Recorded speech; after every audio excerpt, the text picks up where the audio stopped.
bonsoir à tout le monde.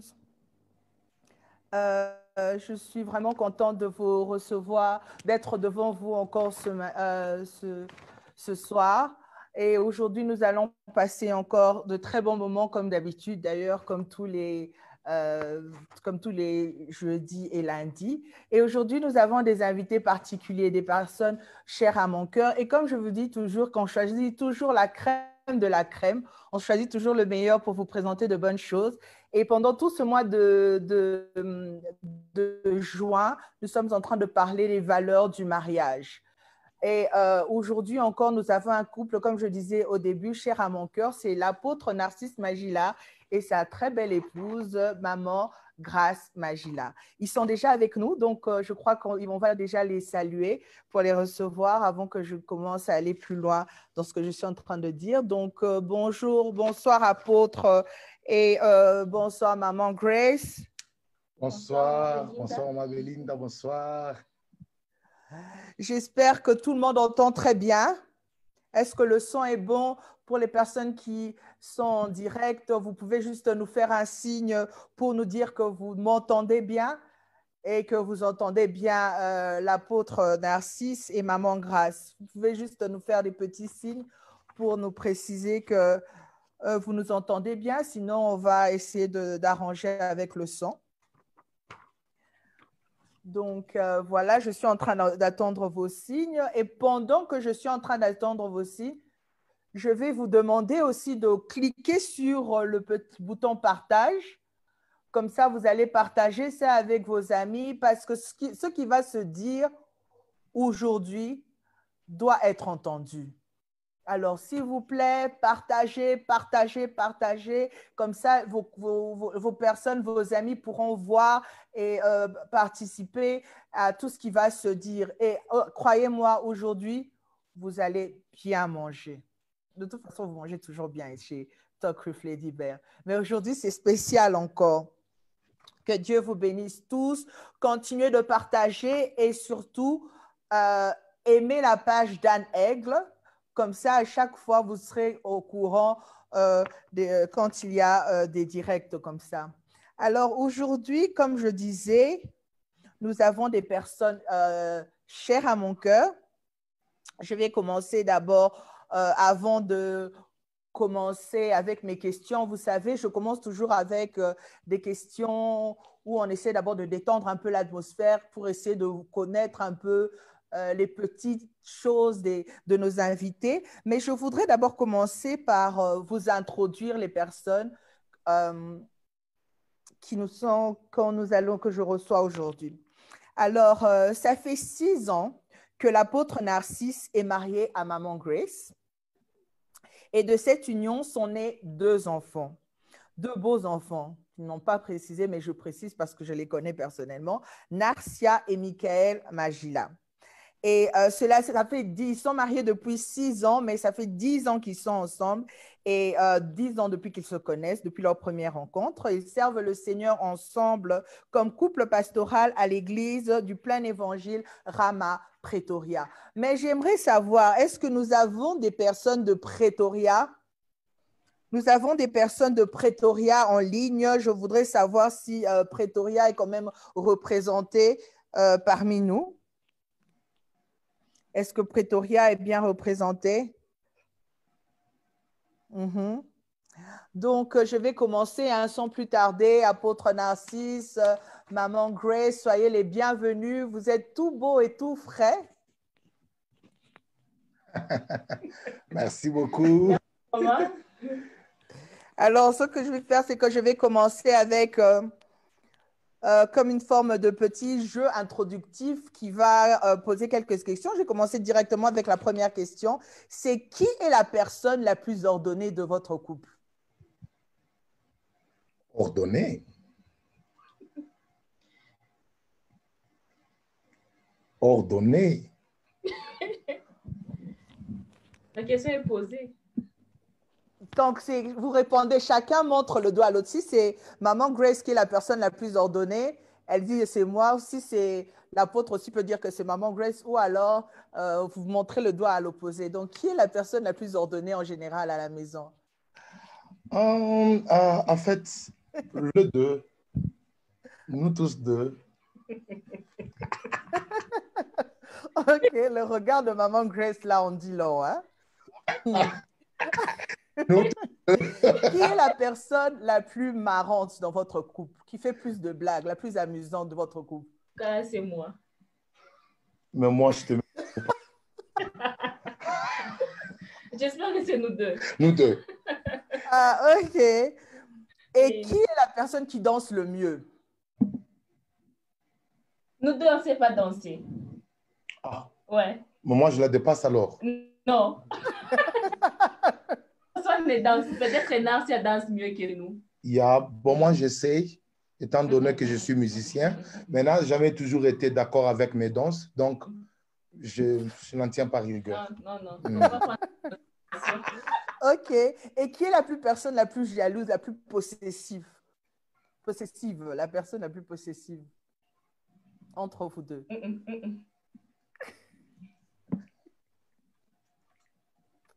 Ok. Et qui aime plus le sport? La personne la plus sportive de votre couple. C'est une chose sincère. C'est sincère, chérie. Bon, Qui fait le sport? c'est nous deux, on essaie. Chérie, mais moi, je fais le sport plus que toi. Hein, Qui est Belinda? la personne Si on doit tenir compte, la je crois que plus moi, romantique? Bon, et elle peut-être à 5. ouais. Ah, je n'ai pas entendu la réponse. J'ai dit en termes de pourcentage, en termes de Hmm. personne la plus sportive, donc je peux dire, moi, je peux être à 70% et elle à 50%. Ah, ok. Bon, c'est déjà ça. Donc, c'est la faute. Alors, on va dire que là, c'est la faute qui remporte. Et qui est la personne la plus romantique entre vous? Oh, c'est moi. Non, c'est Sans lui. hésitation. C'est lui, c'est lui. Non, c'est lui, c'est lui. Ah, Belinda, c'est connu mondialement. Et donc, C'est lui. ok. Donc, ma question suivante, on va connaître directement la réponse. C'est qui aime le plus faire plaisir entre vous? Qui Wow, aime plus faire plaisir à l'autre? ça c'est moi. Ça, c'est mondialement connu aussi, hein?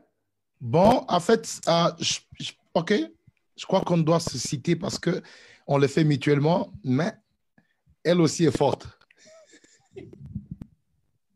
Elle aussi est forte. OK. Et pour terminer, qui est la personne la plus gourmande dans votre couple? Qui aime le plus manger?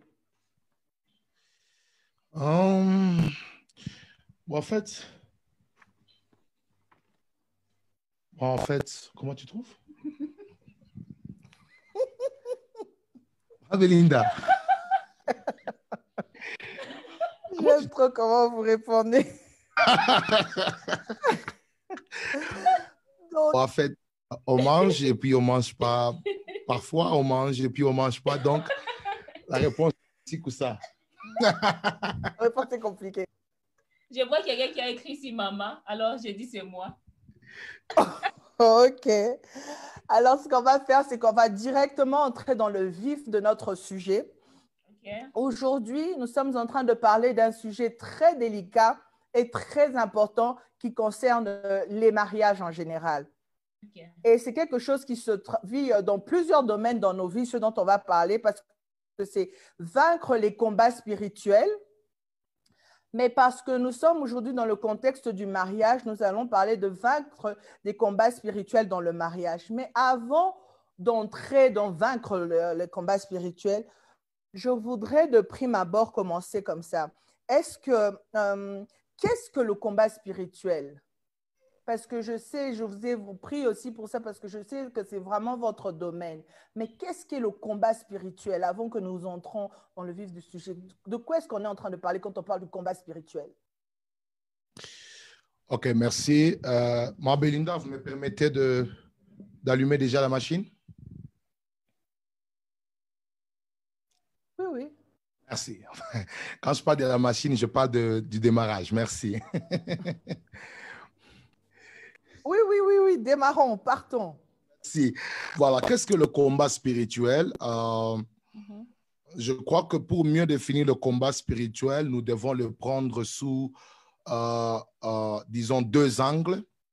C'est-à-dire, je vais essayer de définir le combat spirituel vraiment sous l'angle de croyance, c'est-à-dire de chrétien ou du chrétien. Et puis, je parlerai aussi de l'angle du diable, c'est-à-dire et son royaume. Donc, nous ne pouvons définir le combat spirituel que lorsque nous nous mettons dans les contextes d'un croyant, c'est-à-dire un enfant de Dieu, et quand nous les plaçons dans les contextes aussi du diable. Alors, je vais directement commencer à définir le combat spirituel, d'abord sous l'aspect c'est-à-dire sous l'angle du chrétien, c'est-à-dire je me tiens dans la position du chrétien pour essayer de commencer maintenant à les définir. Donc, en tant que chrétien, le combat spirituel, c'est l'attaque que nous menons contre Satan, son royaume et ses ruses, en utilisant les armes spirituelles.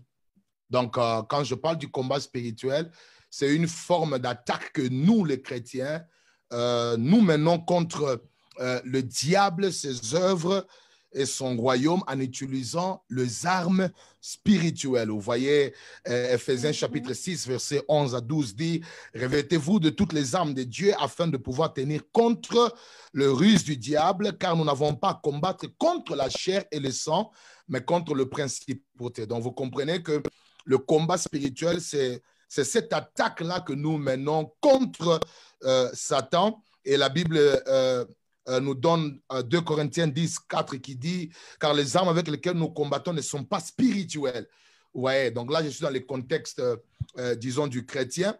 Et puis, une autre définition que je peux donner, tout en se positionnant en tant qu'un chrétien, le combat spirituel, c'est l'acte par lequel le croyant utilise son autorité spirituelle pour chasser les démons et détruire les œuvres du diable. Donc, c'est-à-dire, quand on parle du combat spirituel, nous voyons un chrétien conscient de l'autorité que Jésus-Christ lui a conférée, conscient de la puissance qui vit en lui, et il utilise cette autorité-là pour enfin écraser les attaques du diable. C'est pourquoi Jésus, dans Marc chapitre 16, 17, dit « Voici le miracle qui accompagneront ceux qui auront cru. À mon nom, ils chasseront le démon. » En d'autres termes, c'est le croyant qui est en train d'utiliser l'autorité que Christ lui a donné pour détruire et chasser le monde des ténèbres. Et même Luc 10, 19 dit, « Voici, je vous ai donné le pouvoir de marcher sur le serpent et sur le scorpion et sur toute la puissance de l'ennemi. » Donc là, je parlais plus de la position du chrétien. La dernière définition dans la position du chrétien, c'est que le combat spirituel est l'acte par lequel le croyant utilise les stratégies spirituelles pour attaquer et vaincre l'ennemi. C'est-à-dire, ici, je parle de stratégie spirituelle. Je peux vous en donner deux dans les combats, ce qui révèle le combat spirituel. Par exemple, la prudence. Jésus dit, je vous envoie parmi le loup, mais soyez prudents comme le serpent. C'est-à-dire que la prudence, c'est une stratégie spirituelle qui définit le combat, qui explique le combat spirituel. Et puis, je peux aussi toucher à la coalition spirituel. Vous voyez dans Romains 15, 30, l'apôtre Paul dit, « Je vous exhorte, frères, par l'amour de l'esprit, à combattre avec moi en adressant un Dieu de prière. » Vous voyez, il demande une coalition spirituelle qui est comme une forme de stratégie du combat spirituel pour attaquer, disons, l'ennemi. Donc là, j'ai révélé le combat spirituel sous l'angle du chrétien, mais maintenant, je peux vous donner maintenant sous l'angle du diable. Donc, quoi, le combat spirituel maintenant sous l'angle du diable, le combat spirituel est la réclamation, c'est une réclamation d'une vie par le diable. Vous voyez, en vue de la détruire. Je prends l'exemple de Luc chapitre 22, 31 où Jésus-Christ est en train de dire, il fait un rapport à Pierre, il lui dit, Pierre, Satan t'a réclamé pour te cribler comme un froment, mais moi j'ai prié pour toi. Donc vous voyez, combat spirituel, ce sont des réclamations que Satan peut faire. Satan peut réclamer une vie. Et cette réclamation-là, c'est une forme de combat spirituel. Et aussi, le combat spirituel, c'est l'expansion. Je voudrais, apôtre, yes. Sans couper, là, on est en train de parler d'après la croix. Satan, il a réclamé, mais Jésus était déjà ressuscité quand il était en train de dire ça à Pierre. Donc, même nous, aujourd'hui, Satan continue à avoir cette réclamation sur nous, parce que ça se passe après la résurrection. Oui, oui, Le verset maman. que vous venez de lire, oui. Rappelez-vous que Jésus a vaincu à la croix, est encore en liberté provisoire avec les démons sur la terre. Très bien. Il n'y est que dans le millénium. Alors, il continue à réclamer. Je peux vous donner une image un peu plus prophétique. Vous voyez, les enfants d'Israël ont quitté l'Égypte, qui est l'image du monde. Vous voyez, même Pharaon et son armée les a pourchassés. Et il est réclamé. C'est-à-dire, nous pouvons avoir déjà été sauvés, on a déjà quitté le monde, on a déjà racheté, mais il y a des forces qui nous réclament. Ok, c'était important, cette précision était très importante. Très importante, maman. C'est pourquoi vous allez voir, il y a des gens, il a déjà donné la vie à Christ, mais il se voit, la nuit, on les pourchasse pour les cribler. Et il se réveille le matin partout. Mais comment lui, qui a déjà connu l'œuvre de la croix, a des mots? Voilà. Oui, ça signifie que le combat spirituel est une réalité. Et puis, le combat spirituel, c'est l'acte par lequel le diable s'oppose à l'avancement d'une vie. Ok. Alors, je vous donne un Thessaloniciens 2, 18, où la Bible dit aussi, c'est l'apôtre Paul. Et puis, quand je parle de l'apôtre Paul, il n'est plus persécuteur, il est déjà un prédicateur sauvé, puissant et d'opérer des miracles. Mais quand même, il a eu l'humilité de reconnaître le combat spirituel. Alors, il fait un rapport aux Thessaloniciens en leur disant, j'ai voulu venir vers vous au moins 2 fois, mais Satan m'a résisté. Vous voyez? Et l'apôtre Paul, sans oublier que si nous prêchons aujourd'hui sur le combat spirituel, c'est parce qu'il est celui qui nous a fourni plus d'éléments dans la Bible. Oui. Et il reconnaît que pas une fois, mais 2 fois, il voulait aller vers les chrétiens de Thessalonique, mais Satan l'en a empêché. Mais quand je parle du combat spirituel, il n'est pas seulement question des croyants, même les hommes de Dieu, même ceux qui sont loin, même ceux qui sont dans les domaines de l'esprit, si ils ignorent le combat spirituel, Satan peut les empêcher. Comme il l'a fait avec l'apôtre Paul. Et je finis par dire... Oui, non, allez, continuez. Oui, et la dernière définition que je peux vous donner, c'est que le combat spirituel, c'est une guerre invisible entre 2 mondes, dire entre parenthèses, le royaume de Dieu, entre le royaume de Dieu et le royaume du diable, dont les réalités sont visibles et vérifiables dans les Écritures et dans la vie pratique. C'est-à-dire, quand je parle de 2 royaumes, j'explique que le combat spirituel n'a pas commencé sur la terre, mais le combat spirituel a commencé au ciel. Nous sommes avec vous dans Apocalypse chapitre 12. La Bible dit il y a une guerre au ciel. Or, le ciel, c'est le domaine le plus ordonné. C'est le domaine est puissamment établi. Mais il y a eu quand même une guerre au ciel. Une guerre au ciel. Et quand cette guerre a eu place au ciel, on a chassé Satan sur la terre. Et maintenant, dans Apocalypse chapitre 12, verset 6, la Bible maintenant dit que maintenant, malheur à la terre parce que le diable est descendu animé d'une grande colère. Et quand vous lisez Jean dit, je crois dans 1 Jean, il dit le monde entier est sous le contrôle du malin. Et quand Jésus vient, Satan lui dit, adore-moi et je te donnerai la gloire du monde. Donc vous comprenez que le diable se considère comme un imposteur. Il se considère comme qui est le chef, le honneur de la terre. Et aussi longtemps encore sur la terre, j'aimerais conclure en vous disant, tout en définissant, que le combat est permanent. C'est pourquoi 1 Pierre 5 est en train de dire, je crois, vers le verset 8, soyez sobres, car votre adversaire, le diable, rôde. Et tous les verbes sont conjugués au présent. Rôde comme un lion rugissant, cherchant qui dévorer. Tout est au présent, pour signifier que le combat est vraiment permanent. Le combat est permanent. Et puis, pas seulement ça, c'est une responsabilité pour le croyant. C'est pourquoi l'apôtre Paul dit, nous n'avons pas à combattre contre la chair et le sang, mais contre les principautés. Donc, c'est une responsabilité spirituelle et une réalité. Voilà ce que je peux dire sur ce qu'est le combat. C'est très vaste. Oui, C'est vraiment vaste. Et si on doit aller comme ça, on va voir que même à partir des choses que vous avez définies, là, on peut commencer même à commencer à creuser et à donner tout un enseignement seulement à cause de la question de savoir le combat spirituel. Mais Yes. dites-nous un peu, est-ce que tous les couples font face au combat spirituel? Ou c'est l'apanage de seulement les couples chrétiens ou ceux qui ne sont pas en Christ? Mais est-ce que tout le monde traverse, ou il y a des personnes qui sont épargnées du combat spirituel, où tous les couples font partie, traversent cette vallée des combats spirituels? Oui, maman Belinda, j'ai dit vraiment un grand oui alors. Un grand oui en disant que vraiment tout le couple face au combat spirituel. Et ici, j'aimerais vous faire voir une chose très importante.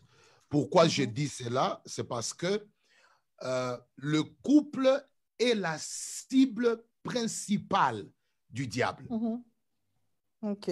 Je parle de la cible principale du diable, c'est parce que je vous ramène en Genèse et je vous fais voir que la première, je crois que c'était une attaque, n'est-ce pas? Et la première attaque du diable ou la première cible que Satan avait attaquée pour la première fois quand vous êtes en Genèse, ce n'était pas les animaux. Ce n'était pas même les jardins. La première cible de Satan, c'était le couple.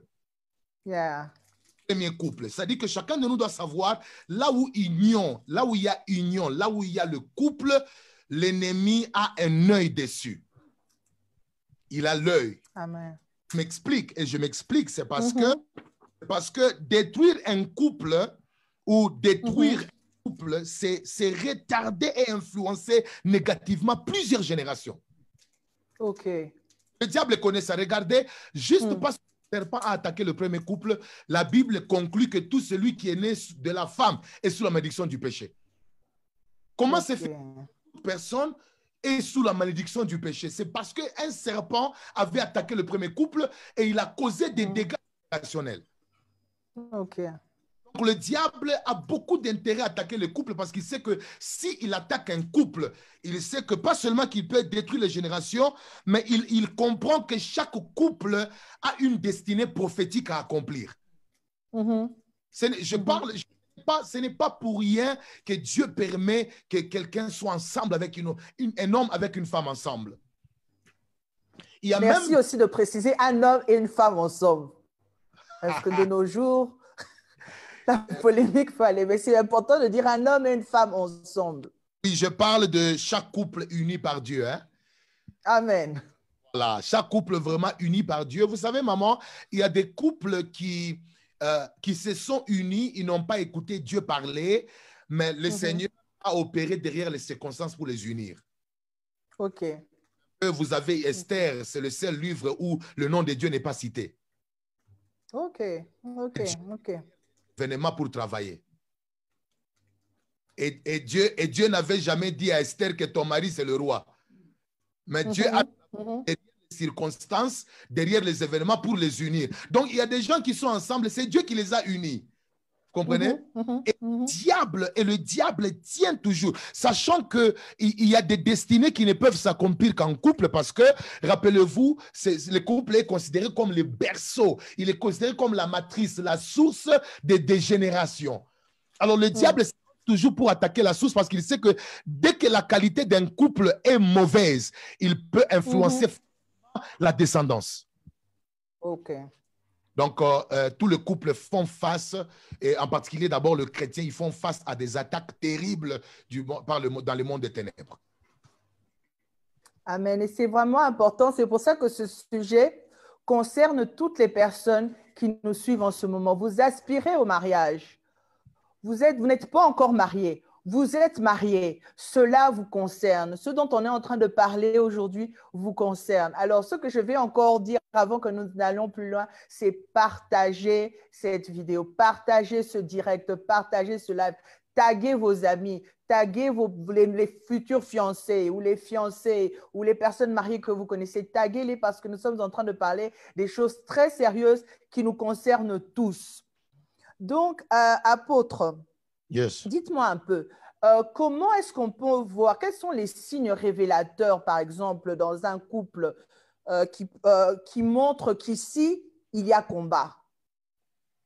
Ça, je donne l'occasion à la servante de l'Éternel de répondre. Ok, Maman Belinda, merci pour la parole. Je bénis aussi Dieu pour les révélations sur les combats spirituels que l'homme de Dieu vient de dégager. Amen. J'aime bien que le combat spirituel est une réalité. Il y a des signes qui accompagnent ces choses pour prouver aux gens réellement, et les chrétiens et les païens, que ce que vous vivez réellement, ce n'est pas question de nature ou question de maladie ou quoi. Il y a des signes qui peuvent prouver dans ton couple que ce que tu vis, ce n'est pas des choses normales, mais ce sont des combats spirituels. Alors, parmi que je peux énumérer ici, il y a le rêve de mari et femme de nuit. OK. Où lorsque toi tu dors, tu rêves, un homme ou une femme vient te faire l'amour. Et tu vis ça en réalité. Il y a des personnes même qui se réveillent comme ça, ils voient qu'il a déjà même éjaculé. Oh. OK. Nous sommes en train de parler aux mariés. Permettez-moi d'aller un peu très loin aussi avec mes termes. Même aux personnes aussi qui ne se préparent aussi pour le mariage, aussi, les personnes qui ils les apprennent à... Ne soyez pas choqués, c'est toujours Maman Grâce qui parle. Oh. Alors, il y a autre chose, ce sont les dépouillements financiers. Ça passe par des circonstances répétitives. Ce sont aussi des signes qui peuvent vous prouver que vous êtes en train de vivre un combat spirituel, mais vous ne comprenez pas. À chaque fois que vous avez votre argent, il y a des circonstances qui s'élèvent qui fait que vous puissiez dépenser cet argent-là chaque fois. Alors, il y a aussi autre signe, ce sont les maladies d'origine inconnue. Il y a des couples, tu t'es marié comme ça, tu te retrouves que depuis que tu t'es marié, tu tombes malade. Il y a des maladies qui te fatiguent, tu n'arrives pas à travailler, tu n'arrives pas. Tu te sens que tu es faible dans ton mariage. Et tu sais pas pourquoi. Qu'est-ce qui se passe? Vous voyez, il y a aussi d'autres choses, ce sont les destructions de biens. Depuis que tu t'es marié, tu te rends compte que les choses que tu as se détruisent facilement. Donc, la voiture, il y a certaines personnes même qui se demandent, depuis Nabala Mouassou Azal, le Libabe, donc Biloko se débat. Peut-être tu avais trouvé un homme avec certains biens, mais dès que toi tu es arrivé, les mariages commencent, les choses commencent à se détruire. Perte sur perte. Perte sur perte. Peut-être il avait un magasin, les magasins fermés. Donc, ce sont des signes. Il y a aussi ces stérilisés sans cause connue, malgré les diagnostics médicaux. Il y a aussi certaines personnes, tu t'es marié, tu es dans ton mariage, tu as besoin d'accoucher, mais tu pars chez les docteurs vous disent que vous êtes bien, mais vous ne comprenez pas qu'est-ce qui se passe. Des questions sans réponse. Ce sont des signes de combat spirituel. On trouve que tout est bien. Tout est bien. Donc, tout est bien, mais il y a un problème que tu n'arrives pas à concevoir. Alors, il y a aussi les incompréhensions et les problèmes sans origine. Il y a des couples, quand ils te parlent, tu vas voir que ces couples ici, ce ne sont pas des problèmes normaux qui arrivent dans leur couple. Un petit problème peut engendrer un autre. Et des discussions sur discussions. Vous vous chamaillez, mais lorsque vous regardez l'origine des problèmes, vous ne voyez pas. C'est quoi normalement? Qu'est-ce qui se passe? Vous voyez, vous avez des problèmes sans origine. Je me rappelle, on est parti voir un couple qui nous racontait une histoire. Ils étaient en train de fixer un problème d'un couple qui a divorcé parce que la femme avait essayé de toucher un peu l'homme à la partie intime et l'homme l'a chassé. Vous pouvez vous imaginer. L'homme a commencé à dire tu es impoli, tu es mal éduqué. Donc, toutes ces choses-là, ça peut faire que ça peut montrer qu'il y a des choses qui se passent dans ton couple et qui ne sont pas normaux. On a perdu votre image là. Vous n'êtes plus sur l'écran. Récupéré. Mais je pense qu'ils entendent quand même ma voix. Oui, on entend la voix 5 sur 5. Alors, j'étais en train de parler. Mais vous pouvez continuer, oui. Une femme voulait faire plaisir à son mari et à cause de ça, on l'a traité d'impoli, on l'a chassé de la maison. Et lorsqu'elle est là-bas, il ne savait pas quoi expliquer. Oh, vous avez mal éduqué votre fille. Il y a des choses, c'est pas couple qui lorsque vous écoutez même les couples, vous voyez normalement qu'il n'y a pas un problème, mais il y a un feu qui n'arrive pas à s'éteindre. Alors, il y a aussi l'insatisfaction sexuelle. Il y a des gens, depuis qu'ils se sont mariés, ils n'arrivent pas à se satisfaire sexuellement entre couples. C'est aussi parmi les signes qui prouvent qu'il y a un combat spirituel dans votre couple. Il y a d'autres, c'est la frigidité. Bien que médicalement, ils expliquent ça. Bien que vous êtes bien. Et parfois, ils sont même traités, mais il n'y a pas de changement. Lorsque vous partez à l'hôpital, on essaie de vous traiter. Mais lorsque vous entrez dans votre chambre, il n'y a rien du tout. Et puis, il y a aussi certaines choses qui se passent chez les femmes, c'est la frigidité. Une femme, depuis qu'on l'a épousée, elle est frigide. Elle n'a jamais senti son mari. Elle-même, elle se dit même, est-ce que j'ai fait une erreur d'épouser cet homme? Ce n'est pas peut-être que tu as fait une erreur. Peut-être c'est un combat qui s'est déjà levé dans ton couple, mais toi, tu ne sais pas. Tu n'arrives pas. Tu te poses plein de questions sur... Quand tu entends peut-être des gens parler sur la sexualité, toi-même, tu te dis, ce que je vis et ce que j'entends, il n'y a pas de cohérence. Ou bien, je me suis mal mariée. Vous voyez, il y a aussi les impuissances sexuelles.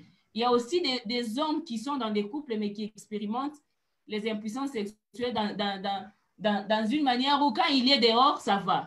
Mais lorsqu'il rentre chez lui à la maison, il se demande qu'est-ce qui ne va pas. C'est la femme qui est sale.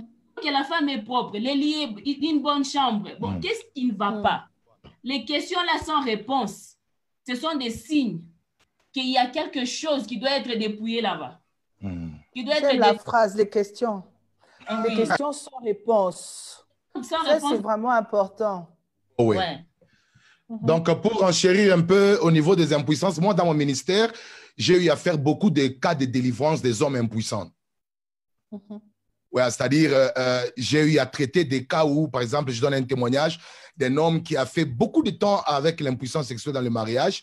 Et il est venu, quand il est venu, on a découvert que c'était, disons, sa mère qui était sa femme de nuit.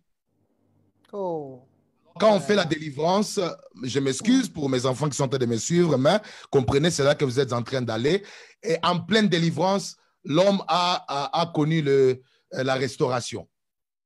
Amen. Et quand il a connu la restauration, on a demandé à la femme, disons, de prendre possession. Et nous nous sommes évadés du lieu.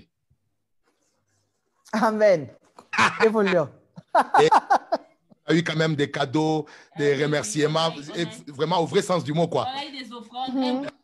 Donc, oui. Donc, Maman Belinda, il y a eu plusieurs cas comme ça, des impuissances sexuelles. J'ai vu même une fois, j'ai fait la délivrance de quelqu'un. Lui, il avait couché avec une sœur et cette sœur-là avait pris sa sémence et depuis lors, il ne pouvait plus satisfaire sa femme. Vous voyez? Et donc, on avait pris son... Mais quand il est avec cette sœur-là, il peut fonctionner. Donc, le monde des ténèbres travaille puissamment pour la destruction de couples. Voilà un peu les signes là que je voulais aussi renchérir avec un témoignage. Et c'est important parce qu'on a l'impression que c'est des histoires qui arrivent dans les dessins animés, dans les films, mais ce sont des réalités que les couples sont vraiment en train de vivre. Oui, maman. Et je ne sais pas si maman veut continuer parce que c'est vraiment dans un point où je voulais introduire ma prochaine question par rapport aux différents points. Je crois que maman... Pardon? Cette question-là a double portée, je pense. Oui, parce que ça m'introduit directement parce que vous avez donné un exemple important et le fait de l'infidélité. Comme les conséquences spirituelles de l'adultère dans le mariage. Parce que vous avez donné un exemple tout à l'heure et ça m'a directement emmené fait atterrir sur le point de ma question par rapport à ce que apporte l'infidélité. Des fois, on croit que, vous voyez, comme surtout nous qui sommes en culture africaine, hein, les ancêtres, les hommes, c'était... leur fierté d'être comme ça, d'avoir plusieurs femmes et d'évoluer. Et ça passe comme ça de génération en génération. Dans certaines tribus, c'est une fierté d'être comme ça, d'être dans l'infidélité, dans l'adultère. Et on ne voit pas le poids parce que physiquement, comme ça, on a l'impression que tout est pareil. Mais quelle est la portée spirituelle de l'infidélité dans le couple, de l'adultère dans le couple, qui vienne de la femme ou que cela vienne de chez l'homme ou que cela vienne de chez la femme? Quelle est la portée spirituelle? Qu'est-ce qui se cache derrière la fidélité ou l'adultère dans le couple? Bon, normalement, ça, c'est Maman Grace qui va répondre, mais je voulais, avant de le laisser à répondre sur les conséquences spirituelles de l'adultère ou de l'infidélité, je voudrais donner un peu mon approche. Rappelez-vous, nous venons de travailler sur les signes révélateurs du combat spirituel et vous aviez savoir quelles sont mes approches. Je ne sais pas si vous vous rappelez de ça. Oui. Vous vous rappelez de ça? Oui, votre approche, oui, par rapport à ça. J'ai sauté un peu tellement qu'on était déjà entrés. Oui, quelles sont vos approches par rapport à ces combats? Pour perdre le train, disons, de nos idées, nous Maman doit répondre sur les conséquences spirituelles de l'adultère et je vais le donner l'occasion, mais j'aimerais donner un peu mon approche sur les signes révélateurs du combat spirituel.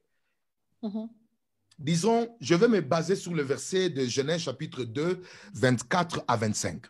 Je me base sur ça. Vous voyez, la Bible dit, c'est pourquoi l'homme quittera son père et sa mère et s'attachera à sa femme, et puis les deux deviendront une seule chair. Voici mon approche. Je sais que c'est un verset utilisé pour le mariage. C'est un verset utilisé plus pour encourager la séparation parce que l'homme doit se connecter à sa femme. Mais j'aimerais donner un aspect un peu spirituel, un peu plus un aspect combatif par rapport à ces versets. Disons, il y a une observation, une leçon qu'il faut tirer, c'est que un couple, c'est l'union des quatre origines. Ça, c'est l'union des quatre origines parce que l'homme, derrière lui, il a son père et sa mère. Et puis la femme, il a son père et sa mère. Ça fait déjà 4. Alors, ces couples-là unissent 4 origines donc en un seul lieu, en un seul mariage. Or, dans la deuxième dimension, vous devez comprendre que l'homme qui quitte et la femme qui quitte pour devenir une seule chair, chacun vient d'une origine et chaque origine a ses réalités. C'est-à-dire, quand je parle de réalité, je vais en épingler. Par exemple, chaque origine a ses combats. Vous avez une descendance comme celle d'Abraham où pour avoir les enfants, c'est compliqué. Vous avez son fils Isaac, pour avoir les enfants, c'est compliqué. Il doit prier, faire des déclarations pour que Rebecca puisse avoir les enfants. Vous avez Jacob, pour avoir les enfants avec Léa, c'est compliqué. Et donc, c'est toute une descendance là. Vous arrivez même à Zacharie dans le Nouveau Testament et Élisabeth, ils ont des problèmes spirituels. Alors, quand une telle personne qui a son bagage, quitte son père et sa mère, vient s'attacher à sa femme, il amène son bagage spirituel. Il amène son bagage spirituel. Et pas seulement que chaque origine a ses combats, mais aussi chaque origine a ses fondements. Quand je parle de fondements, chaque couple qui vient, chaque personne qui vient pour former un couple a ses fondements. Quand je parle du fondement, je parle de la qualité de l'origine du mariage, de là où tu viens. Peut-être il y a des gens qui viennent des familles polygames, d'autres qui viennent des familles où les 2 parents sont sorciers, d'autres qui viennent des familles où ce sont les familles qui sont bâties sur des traditions contraires aux Écritures. Il y en a aussi qui viennent des familles où c'est une famille occultiste. Et ces il quitte avec pour venir former 2 chairs, et plutôt une chair. C'est-à-dire une chair. Voilà, ils viennent former une seule chair. Et pas seulement qu'ils ont des fondements, mais chaque origine a aussi ses hommes forts. Quand je parle des hommes forts, je parle des esprits maîtres qui contrôlent les familles. Ça veut dire vous n'avez pas piller une maison si vous n'avez pas encore lié l'homme fort. C'est-à-dire que dans chaque famille, il y a des esprits qu'on appelle des esprits maîtres qui contrôlent les filles, qui contrôlent les hommes, qui contrôlent les destinées. Et quand l'homme et la femme quittent pour former une seule chair, ce n'est pas seulement la fête, ce n'est pas seulement la gloire de poster les photos. Il y a union, il y a une force de réalité spirituelle. Ça, c'est l'approche que je suis en train de donner. Et pour finir, je montre maintenant que chaque origine a aussi ses malédictions. Rappelez-vous, la que dans Exode chapitre 20, que tu ne te feras point d'image taillée et tout, et parce que j'ai pris la 3e génération jusqu'à la 4e génération. Alors, comment j'explique la malédiction familiale à partir de la 4e génération? C'est-à-dire, il y a ton grand-père que nous considérons comme la 1re génération, prenons ça comme ça, et ton père, 2e génération, puis nous prenons toi-même, le fils, 3e génération, et puis, nous prenons maintenant les enfants. Vous allez constater que c'est à partir de la 3e génération où plus de malédictions commencent à se manifester. Oh, wow. Voilà. Et maintenant, quand ces deux personnes viennent se mettre ensemble, s'ils ne traitent pas la question de la délivrance, ils ne traitent pas la question du combat spirituel et ne s'engagent pas à affronter les réalités spirituelles, je vous dis, maman, c'est pourquoi vous verrez, il y a des gens puissants avant les mariages, mais après les mariages, la chute commence. Parce qu'il y a eu cette liaison-là qui passe par le lien sacré qui vous fait un, c'est-à-dire vous commencez à participer aux réalités. Et maintenant, pour finir, chaque partenaire ne vient pas seulement avec ses fondements des origines, mais il vient aussi avec ses propres alliances contractées avant le mariage. OK. Peut-être que tu as eu un mariage où tu as eu à contracter des personnes spirituellement, tu es devenu une seule chair avec eux parce que le principe de devenir une seule chair est toujours en référence à la sexualité. OK. La première fois, on en parle en Genèse, mais on ne fait pas allusion à la sexualité. Mais quand vous allez dans 1 Corinthiens 6, vous voyez, la Bible dit « Fouillez l'impudicité parce que celui qui s'attache à une prostituée devient une seule chair avec elle. » Donc, vous voyez, toutes les fois qu'on parle de la liaison ou de l'union de la chair, on fait allusion à cet aspect de l'intimité sexuelle. Alors, quand quelqu'un a connu les hommes avant le mariage, il a fait alliance avec plusieurs personnes et il est devenu une seule chair avec plusieurs personnes. Alors, ce qui fait que quand il s'unit maintenant à l'homme qui doit épouser, il amène aussi ses charges spirituelles. Donc, la question du combat doit être fixée. Voilà un peu mon approche par rapport au combat spirituel dans les couples. Donc, ils ont besoin de la délivrance à un niveau où, maman, je m'inquiète même quand ils ne prient pas. Et comment on s'en sort face à tout ça? Comment on s'en sort? C'est quoi la solution? Bon, maman, la première solution... C'est pour ça que je suis en train d'insister et que je disais à toutes les personnes que le sujet d'aujourd'hui ne concerne pas seulement les personnes... ne concerne pas seulement les personnes qui ne sont pas encore mariées, mais ça embrasse un peu tout le monde. Les personnes qui veulent entrer dans le mariage, qui se préparent au mariage, qui sont déjà dans le mariage, ça embrasse un peu tout le monde. Et c'est pour ça que je suis encore en train de, là, je tourne mon focus maintenant pour les personnes qui nous suivent. C'est pour ça que c'est important. Suivez, connectez-vous, partagez, commentez, partagez, donnez vos avis si vous pouvez, mais vraiment partagez, partagez, partagez, parce que ce sont des choses profonde. Là, on est en train d'aller dans la racine des choses. On ne parle pas que des belles choses, mais on va vraiment dans la racine pour essayer de voir un peu comment est-ce qu'on peut vaincre les combats spirituels dans le mariage. Apôtre, comment est-ce qu'on fait maintenant pour se sortir de tout ça? Comme vous dites, le mariage, c'est quatre personnes, c'est des liens, vous venez ensemble. Ce n'est pas seulement une fête qu'on fait, ce n'est pas seulement la chose extérieure qu'on est en train de voir, mais c'est des choses aussi qui a des soubassements. Maintenant, comment est-ce qu'on règle tout ça? C'est quoi votre approche par rapport à ça? J'aimerais signifier de l'autre côté, maman, pour remporter le bataille, ça sera par rapport à l'infidélité. Oh, oui, donc moi, je verrai toucher l'apport lorsqu'il y a des combats spirituels dans les mariages, qu'est-ce qu'il faudra faire, n'est-ce pas, maman? C'est ça, non? OK, oui, oui. C'est ça la question, n'est-ce pas? Oui, c'est ça. Je propose trois voies qui peuvent permettre à tout celui qui se retrouve dans les mariages et qui se rend compte que ce que je viens d'exposer vraiment touche sa vie et même ceux qui sont... La première des choses, c'est qu'il faut à tout prix faire une rencontre personnelle avec le Christ. Number one. Oui, même si vous voulez aller dans les délivrances, vous pouvez aller rencontrer un homme qui a le feu. Si vous n'avez pas encore rencontré le Christ, le feu ne va pas vous toucher. Amen. Et ça, c'est sans négociation. J'insiste qu'il faut à tout prix qu'ils reçoivent le Christ. Et les sœurs ou les frères qui sont pressés à épouser le païen, rassurez-vous que vous avez aussi introduit le Christ en eux. Et que cette conversion-là est vraiment réelle, pas seulement dans l'objectif d'avoir la femme qu'on aime ou bien l'homme qu'on aime, parce que parfois les gens peuvent aussi maquiller la conversion. Maquiller la conversion pendant qu'à l'intérieur, vraiment la personne n'est pas convaincue. C'est pourquoi vous voyez des gens, ils viennent à l'église pendant un moment parce qu'il veut avoir une sœur ou bien un frère, mais dès qu'ils sont dans les mariages, ils cessent parce qu'il n'a jamais fait rencontre avec le Christ. Okay. Donc j'insiste, la première fois, il faut rencontrer, parce que dès que vous entrez en Christ, l'œuvre de la croix devient rétroactive dans votre vie. Amen. Rétroactive, ça signifie les mêmes influences qui se sont passées à la croix, la victoire, l'autorité, la puissance peut aussi se manifester dans votre vie présente. Okay.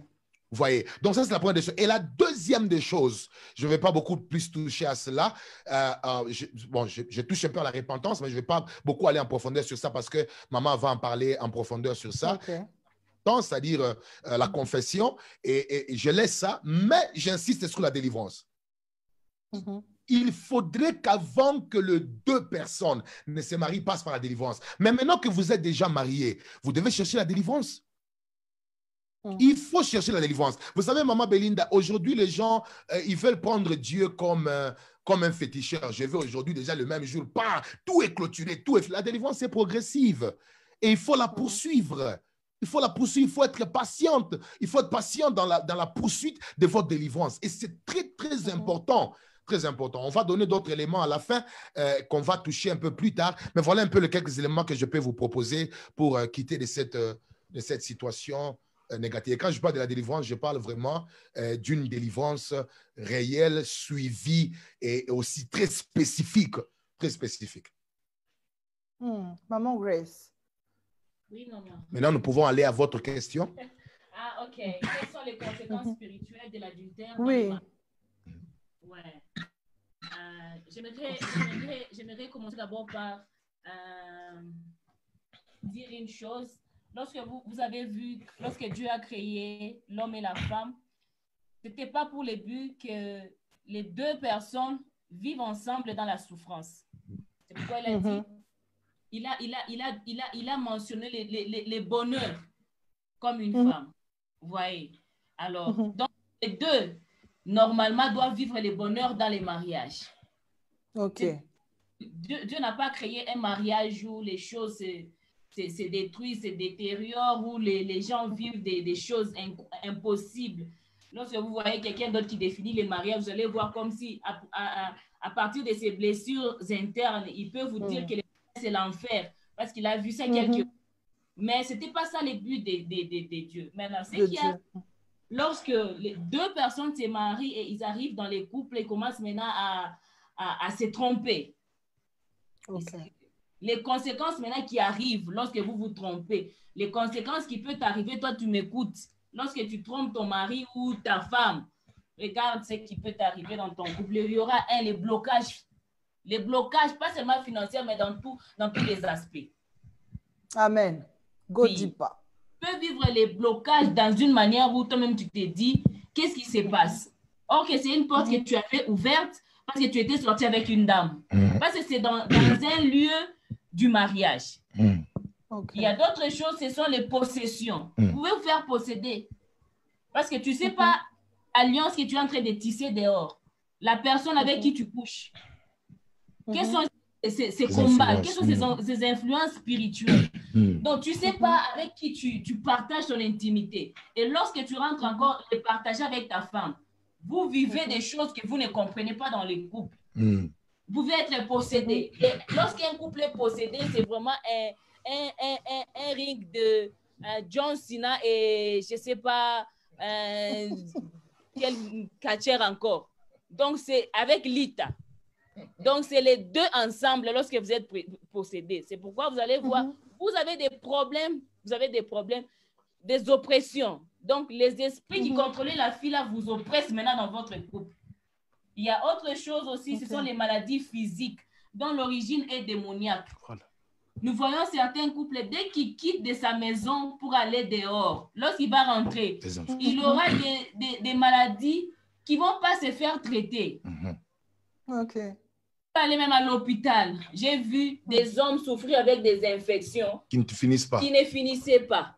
J'ai vu même des hommes, lorsqu'il quitte sa maison pour aller connaître une femme dehors, à son retour, il communique même les infections à sa femme. C'est devenu un couple d'infections.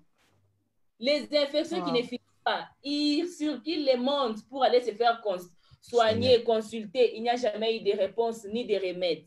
Donc, cela peut aussi vous arriver dans votre couple si vous commencez à déconner.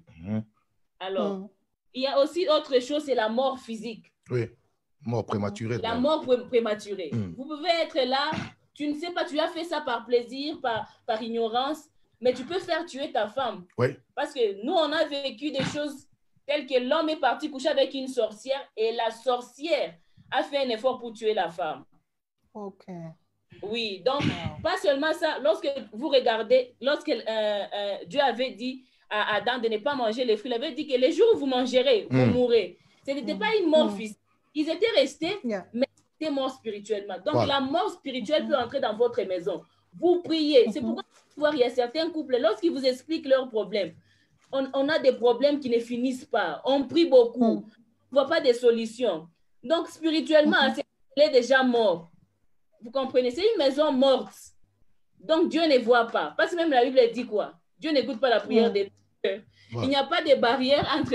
Il y a des barrières entre celui qui prie et celui qui écoute. Voilà. Vous comprenez un peu? Alors, c'est quelques conséquences que tu peux vivre lorsque tu vis dans l'impudicité, dans l'adultère, plutôt dans ton couple. Je peux aussi ajouter quelques conséquences de l'adultère. En fait, l'adultère devient aussi une porte de malédiction dans la descendance. Oui. Oh, wow. Parce que je vais vous donner un principe, mais je sais que plusieurs personnes ignorent ça. Tout ce qu'un père commet dans le mariage, j'explique d'abord, même avant le mariage, tout acte il les commet avec ses enfants. Là, il faut vraiment encore expliquer pour que les gens comprennent vraiment ce qui est en train de se dire ici. Jeune, hein, et je parle d'abord à un jeune.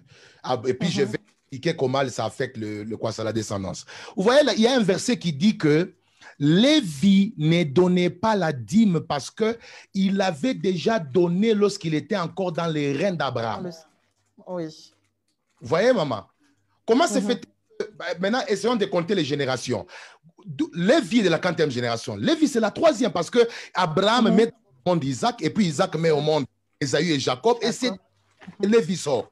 Mais on dit que quand Abraham donnait sa dîme devant Melchisedec, Lévi était dans ses reins. C'est-à-dire que ça nous donne une lumière que tout ce que tu commets comme bon acte ou mauvais, tu le fais avec ta descendance à l'intérieur. Ok. Alors maintenant, quand un homme, déjà avant le mariage, tu commets des bêtises, tu fais des choses, c'est une semence que tu communiques à ceux qui sont en terrain.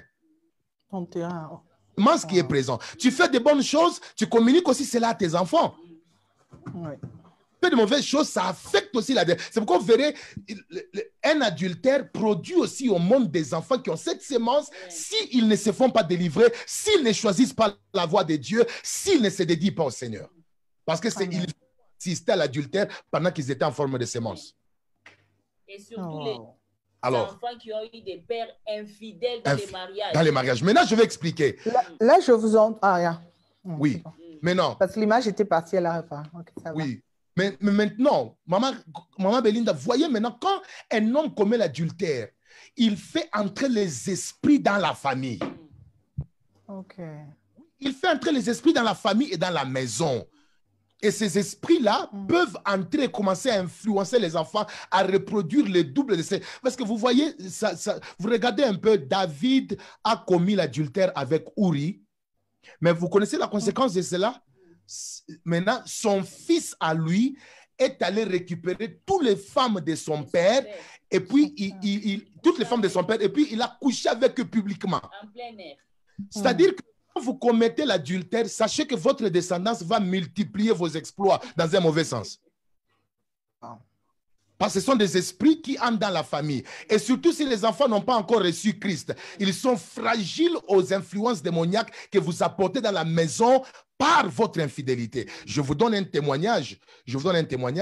Et nous allons passer à une autre chose. Je suis par au Katanga. Nous sommes en 2008 en un séminaire de délivrance dans une église de la place. Je m'abstiens de citer, peut-être qu'on ne sait jamais. Mais dans cette église-là, on m'amène une femme paralysée. Et cette femme paralysée n'a pas marché. Elle était mariée. Je fais sa délivrance. Qu'est-ce que je découvre? Je découvre qu'en elle, il y avait une femme qui parlait. Et cette femme dit, je suis la femme de son mari. Oh. Et c'est moi qui ai causé cette paralysie. Oh. Ma Belinda, je vous dis, on fait la délivrance. Maintenant, il était déjà temps pour que j'entre dans les cultes. Je leur ai dit, ne partez pas, restez dans le service. Je viens continuer le travail.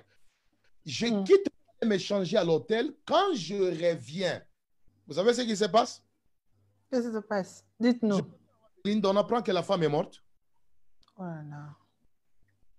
Alors, à ce niveau, la personne qui a fait entrer, qu'est-ce qui se passe? L'homme est allé dehors et puis par l'accouplement avec cette femme sorcière, l'esprit s'est incarné dans l'homme et quand il rentre à la maison, il couche avec sa femme et l'esprit en question entre dans la femme.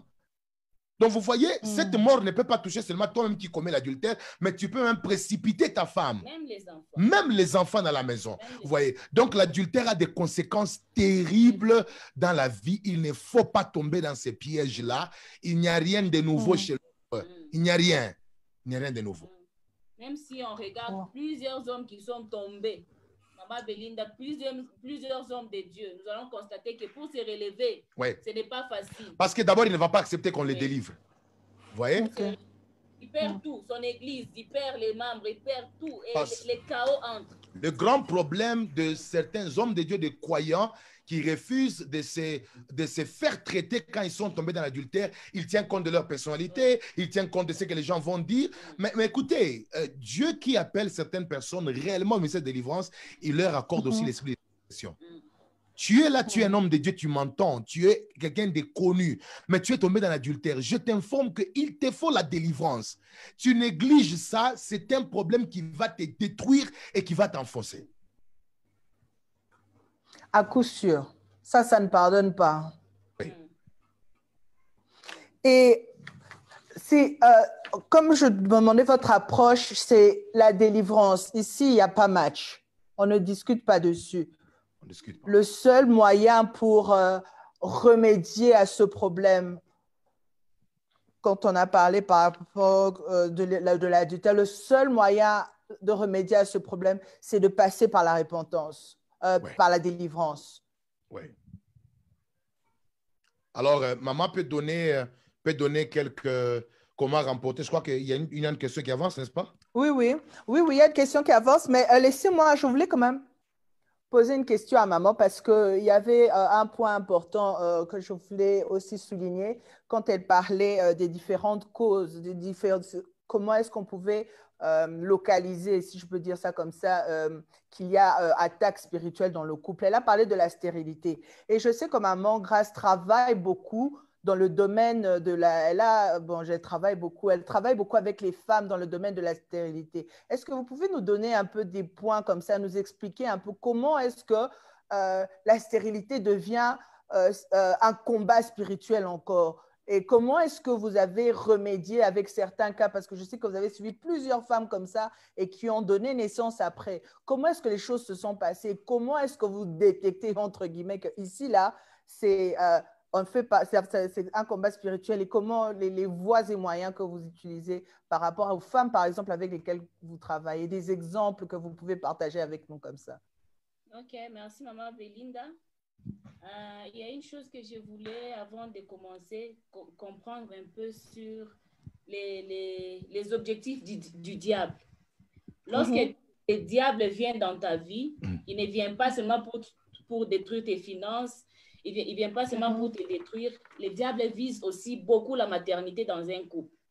Alors, quand vous regardez les objectifs du diable dans Jean 10, vous allez comprendre que la Bible a dit, les voleurs ne viennent que pour dérober, égorger et détruire. Donc, ce sont les objectifs du diable. Et les targets du diable, les targets principaux, c'est les couples. Alors, je ne peux pas dire que les enfants, c'est ça le bonheur d'un couple. Non, ce n'est pas ce que Dieu a dit dans la Bible. Mais les enfants font partie du bonheur. Et le diable, c'est que si on attaque ces couples, on tue quelque chose d'important. On tue tous les couples. Vous voyez? Parce que lorsque un couple atteint un enfant, naturellement, ces couples deviennent fragiles. Ils espèrent chaque mois et ils espèrent chaque mois. Peut-être ce mois, on va concevoir. 5 ans après, on n'arrive pas à concevoir. 10 ans après, on voit les médecins. Qu'est-ce qui se passe? Maintenant, il y a une chose qui m'a permis de comprendre un peu les différents types de stérilité qui existent dans plusieurs couples.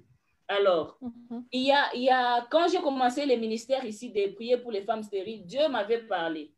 Dieu m'avait dit, vas-y, va prier pour les stériles et moi, je vais t'accompagner. Alors, j'avais réuni, au moins, il y avait 12 femmes dans l'église qui attendaient famille. Alors, je les avais réunies. Il y a plusieurs même qui sont en ligne en train de me suivre. Je les avais réunies, je les ai parlé. J'ai dit, j'étais à la montagne à Likasi. Dieu m'a dit ceci, cela. Je ne sais pas comment Dieu va faire ça, mais Dieu va vous visiter. Je sais que Dieu, cette année, va vous visiter avec les enfants. Peut-être j'ai pensé que Dieu pouvait visiter une personne, mais dans tous ces 12, Dieu a visité au moins 9. Qui ont conçu la même année. Alors, quand j'ai commencé avec les prières, j'ai prié pour tous les... Parce qu'il y avait certains qui étaient aussi au Congo, mais qui suivaient des prières en ligne. Les gens que Dieu a visités en premier lieu, j'ai compris que c'était des maladies physiques, c'était des miracles qui s'étaient produits physiquement comme ça. Ce sont des personnes pour lesquelles même les médecins avaient déclaré que toi, tu ne vas pas accoucher. Il y a une qui avait un problème de... sa matrice était derrière les intestins. Donc, on l'avait fait une opération qu'elle avait 15 ans. On a oublié la matrice, on a mis derrière. Et elle avait des problèmes de voir des règles. Donc, elle avait fait 5 ans dans les mariages. Elle n'avait jamais conçu. Alors, pendant que j'ai prié pour elle, Dieu m'a dit que j'ai fait un miracle. J'ai opéré son ventre et sa matrice est retournée à sa place. Et quand elle est partie, une semaine après, elle a conçu. Vous voyez un peu. L'autre, là, on l'avait soumis dans des pratiques des fétiches. On lui a dit que non, toi, pour avoir des enfants, il faut commencer à boire des trucs comme des trucs traditionnels, quoi, pour que tu enfantes. Alors, elle, à chaque fois qu'elle enfantait, elle pouvait même concevoir, mais elle enfantait seulement des enfants après les enfants mouraient. Donc, dès que l'enfant sort comme ça, c'était un enfant mort. Donc, c'était toujours comme ça. Elle a fait ça plus de 3 fois. Et le jour où je l'ai rencontrée, elle était enceinte. J'ai prié pour elle. Je lui ai dit de me donner toutes ces choses-là. Je les ai prises et je les ai jetées. Je lui ai dit, le nom de Jésus est plus puissant que ces choses. Tu vas aller avec le nom de Jésus à la maternité et cette fois-ci, tu auras ton enfant. Et son mari avait créé de ça un problème. C'était vraiment un problème familial. Oh, pourquoi elle doit faire ça? Parce que si tu ne fais pas ça, l'enfant va mourir encore pour la 4e fois. Alors, j'avais fait ça par la foi et après, elle est partie, elle a accouché. Alors, j'ai compris quoi? Il y a certaines personnes qui sont nées avec des malformations. Voilà. Que lorsque tu pries pour eux, la puissance de Dieu, il faut un miracle. Il y a un miracle qui se produit. Et il y a certaines personnes qui ont des problèmes. Et les deuxièmes groupes de gens qui avaient conçu, c'était des personnes avec qui j'ai prié la nuit. J'avais cherché un vendredi à l'église où je partais avec eux toutes les nuits, prier pour eux, faire des délivrances. Et dans toutes ces femmes, tu vas entendre seulement, j'ai déjà bloqué sa maternité dans l'eau. Là, maintenant, ce sont des cas de possession. Des possessions. Vous voyez? Oui. Alors, le 3e cas aussi que j'ai vu, c'était aussi des ignorances. Il y a une autre personne comme ça, tu lui donnes un conseil, tu lui demandes, bon, ma soeur, comment tu fais pendant tes rapports sexuels? Est-ce que tu connais le temps des... Il a déjà fait 3 ans, mais il ne connaît même pas quand est-ce qu'elle ovule. Elle manque d'événements. Et à chaque fois qu'elle est en rapport, elle quitte, elle part se laver. Alors, juste un petit conseil comme ça, les mois prochains, elle conçoit. Une stratégie, une sagesse. Donc, là, c'était seulement une question de sagesse. Oui. Et puis aussi, on a remarqué que beaucoup de stérilité aussi est du côté de l'homme. Mais l'homme, avec l'orgueil pour accepter la délivrance... Parfois, ça devient aussi parfois difficile. C'est très compliqué. Alors, on deal avec ces gens-là dans la prière pour que la grâce de Dieu s'impose pour que ces gens-là conçoivent. Oui. Je peux aussi ajouter une autre chose, maman, au sujet de cause disons, de stérilité. Il y a parfois aussi la présence de maris de nuit et de femmes de nuit qui, que la sémence de l'homme entre dans la femme, le jour suivant, le mari de nuit vient, et dès qu'il y a accouplement dans le songe, on tue la sémence, et puis soit elle fait l'avortement une semaine après, ou bien elle voit ses cycles, et directement la sémence sort. Oui. Donc, les maris de nuit font ce travail-là. J'ai vu dans mon parcours beaucoup de personnes comme ça, même à l'église. On a eu des cas où quelqu'un a avorté plus de 8 fois. Et toutefois qu'elle concevait, dès qu'elle voyait cet homme-là qui venait dans le rêve, le jour suivant, allez, l'enfant va sortir. Et c'est après des grandes délivrances qui se sont opérées que ces personnes-là, aujourd'hui, je crois qu'elle est même peut-être en ligne, elle a conçu, après avoir avorté plus de 8 fois, plus de 8 fois. 9 fois. 9 fois plutôt, 9 fois. Et maintenant, Dieu a fait grâce après la délivrance. Elle a pu maintenant maîtriser ses enfants parce qu'il y avait un mari de nuit qui c'était un féticheur avec qui il avait eu des rapports dans les années passées. Et cette alliance est restée. Cet homme-là, elle est déjà mariée, mais cet homme-là revenait toutes les fois pour la réclamer. Et quand on l'a détecté par la grâce de Dieu, aujourd'hui, elle a un enfant, vraiment une personne bénie. Amen. Et Dieu a résolu l'affaire là. Amen. Et je crois et j'espère. Oui, vas-y, maman. Je voulais ajouter 3 choses qui peuvent faire que certaines personnes, ceux qui me suivent, peut-être sont en train de passer par des telles situations de stérilité dans leur couple. S'ils me suivent, il y a 3 choses importantes qu'ils doivent apprendre, qui peut aussi les aider à fixer leurs problèmes. La première des choses, il faut aussi se faire soigner. Il faut se faire checker, connaître ton problème. Qu'est-ce qui fait que je sois comme ça? Qu'est-ce qui fait que nous puissions plusieurs années tester et ne pas avoir? Il faut chercher les médecins. Dieu n'est pas contre les médecins. C'est pourquoi il a dit, c'est ceux qui sont malades qui cherchent les médecins. Alors, il y a une autre chose, c'est un bon conseil. Nous, en tant que parents et puis les parrains, ils doivent aussi apprendre à conseiller leurs filleuls qui entrent bien leurs enfants. Nous devons parler de la stérilité, pas comme étant une chose qui est honteuse ou qui amène la peur.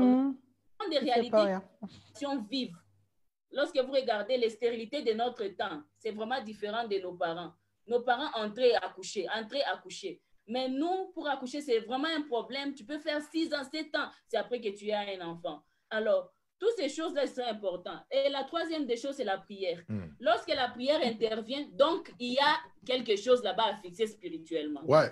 Vous avez compris. Si vous regardez la stérilité de Rebecca, la Bible dit qu'Isaac avait prié. Ouais.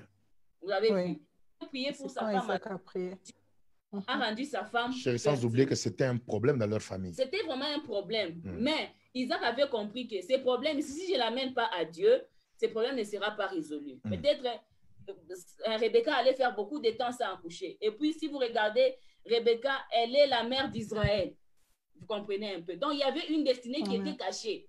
Donc, il y avait un problème de combat qui demandait une prière. Alors, ces 3 choses-là peuvent vous aider à remédier à cette situation. La prière, un bon conseil des parrains, des marraines, et puis se faire checker aussi médicalement. C'est un peu ça. Amen. Et c'est très important ce qu'on vient de...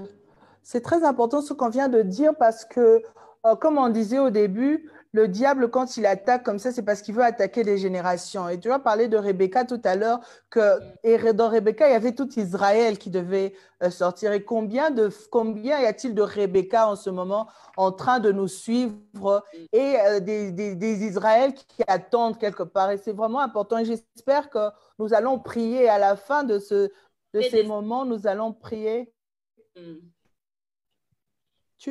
Sorry, je ne t'ai pas bien suivi. Il y a combien de Anne qui doivent enfanter les Samuel? Les Samuel, oui. C'est ça. Et combien... Et on a plusieurs cas comme ça, plusieurs exemples dans la Bible comme ça. Et je crois qu'aujourd'hui, le Seigneur a permis ces moments aussi. Il a voulu qu'on... parce qu'il veut faire quelque chose dans la vie de quelqu'un. Et c'est quelque chose qui me porte aussi vraiment à cœur, l'histoire le problème de stérilité. C'est quelque chose que je prie beaucoup aussi pour ça, pour les personnes. Même quand on est en train de faire des fois ces lives, ce n'est pas seulement pour un moment où on a du bon temps aux personnes qui suivent. C'est parce que le Seigneur veut absolument faire quelque chose au travers de ces moments. Et si on a pu avoir ces partages, nous sommes en train d'évoluer, mais si on peut partager, être ouvert, aussi ouvert dans des sujets aussi sensibles, c'est parce que le Seigneur, aujourd'hui, je le crois, et je crois aussi pour les personnes qui sont en train de suivre, veut faire quelque chose dans le mariage de quelqu'un, veut faire quelque chose dans la vie d'une personne qui est en train de suivre en ce moment.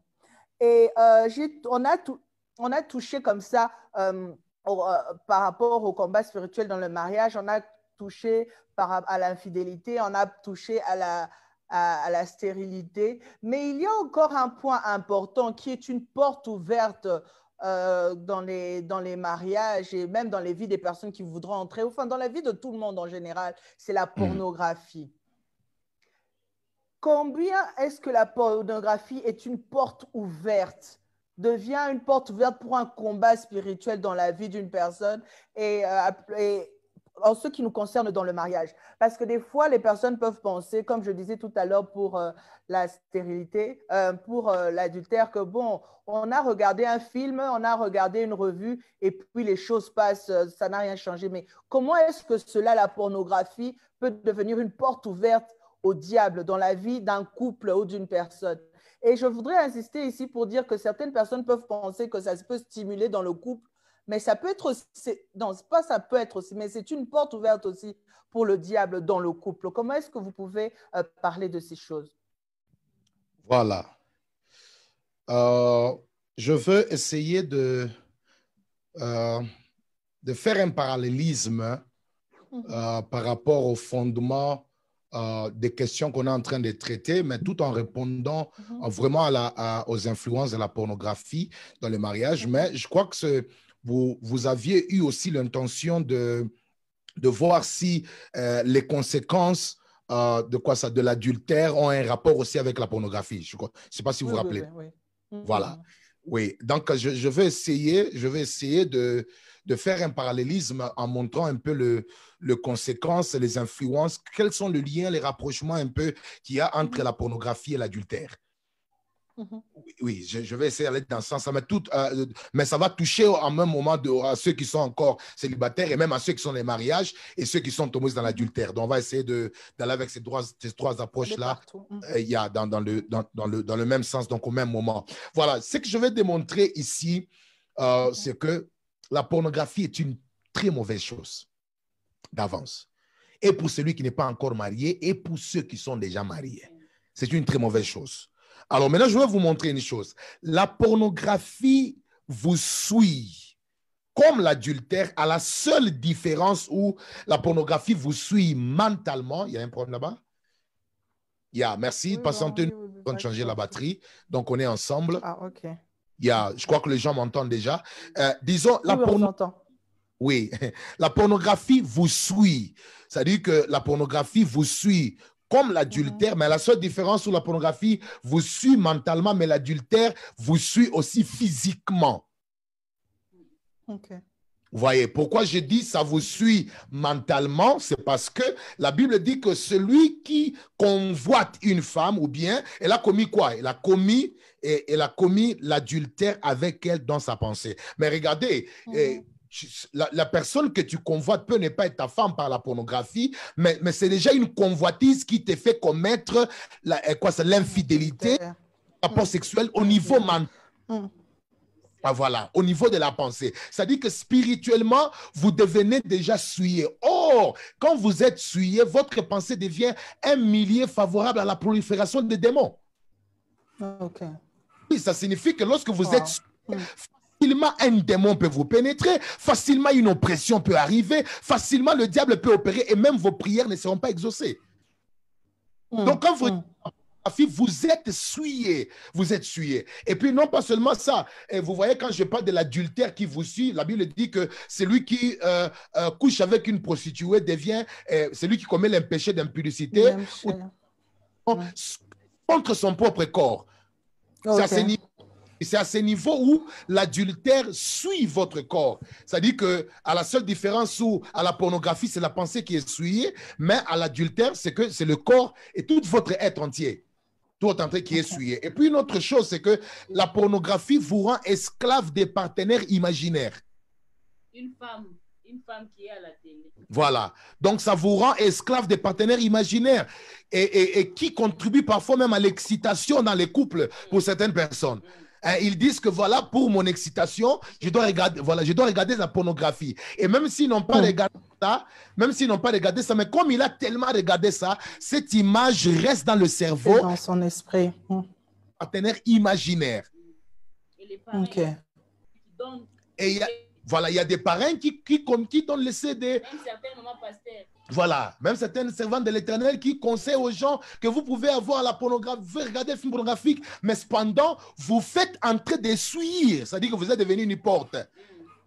Et il faut une repentance aussi pour ces gens-là pendant qu'on enseigne. Une repentance pour eux. Et une délivrance.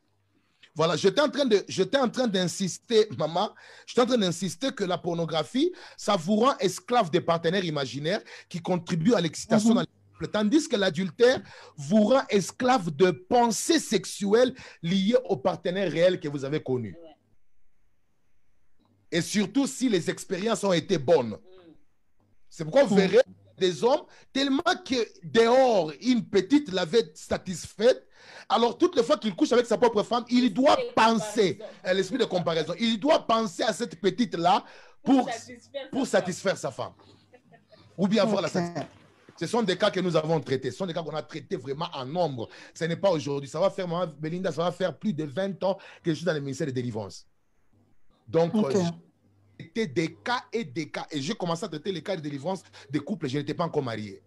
Et maintenant que je suis marié, donc une compréhension vaste est venue et ça nous permet d'expliquer certaines histoires que les gens ignorent. Donc, la pornographie vous rend esclave d'un partenaire imaginaire et qui vous permet de vous exciter, mais l'autre, l'adultère, ça vous permet seulement d'être aussi esclave d'un partenaire réel que vous avez connu. Vous voyez? Que vous avez connu. Et une autre, la pornographie est une appréciation de la vie des infidèles. C'est une appréciation. Quand quelqu'un regarde la pornographie, il apprécie la vie des infidèles. Même si tu dis que moi je regarde, je n'aime pas ce qu'ils font, mais comment tu te plais à regarder? À regarder. Pas péché. Maintenant, quand vous regardez, donc la pornographie est une appréciation de la vie des infidèles, mais l'adultère, disons, c'est le fait maintenant de pratiquer la vie des infidèles. Vous voyez?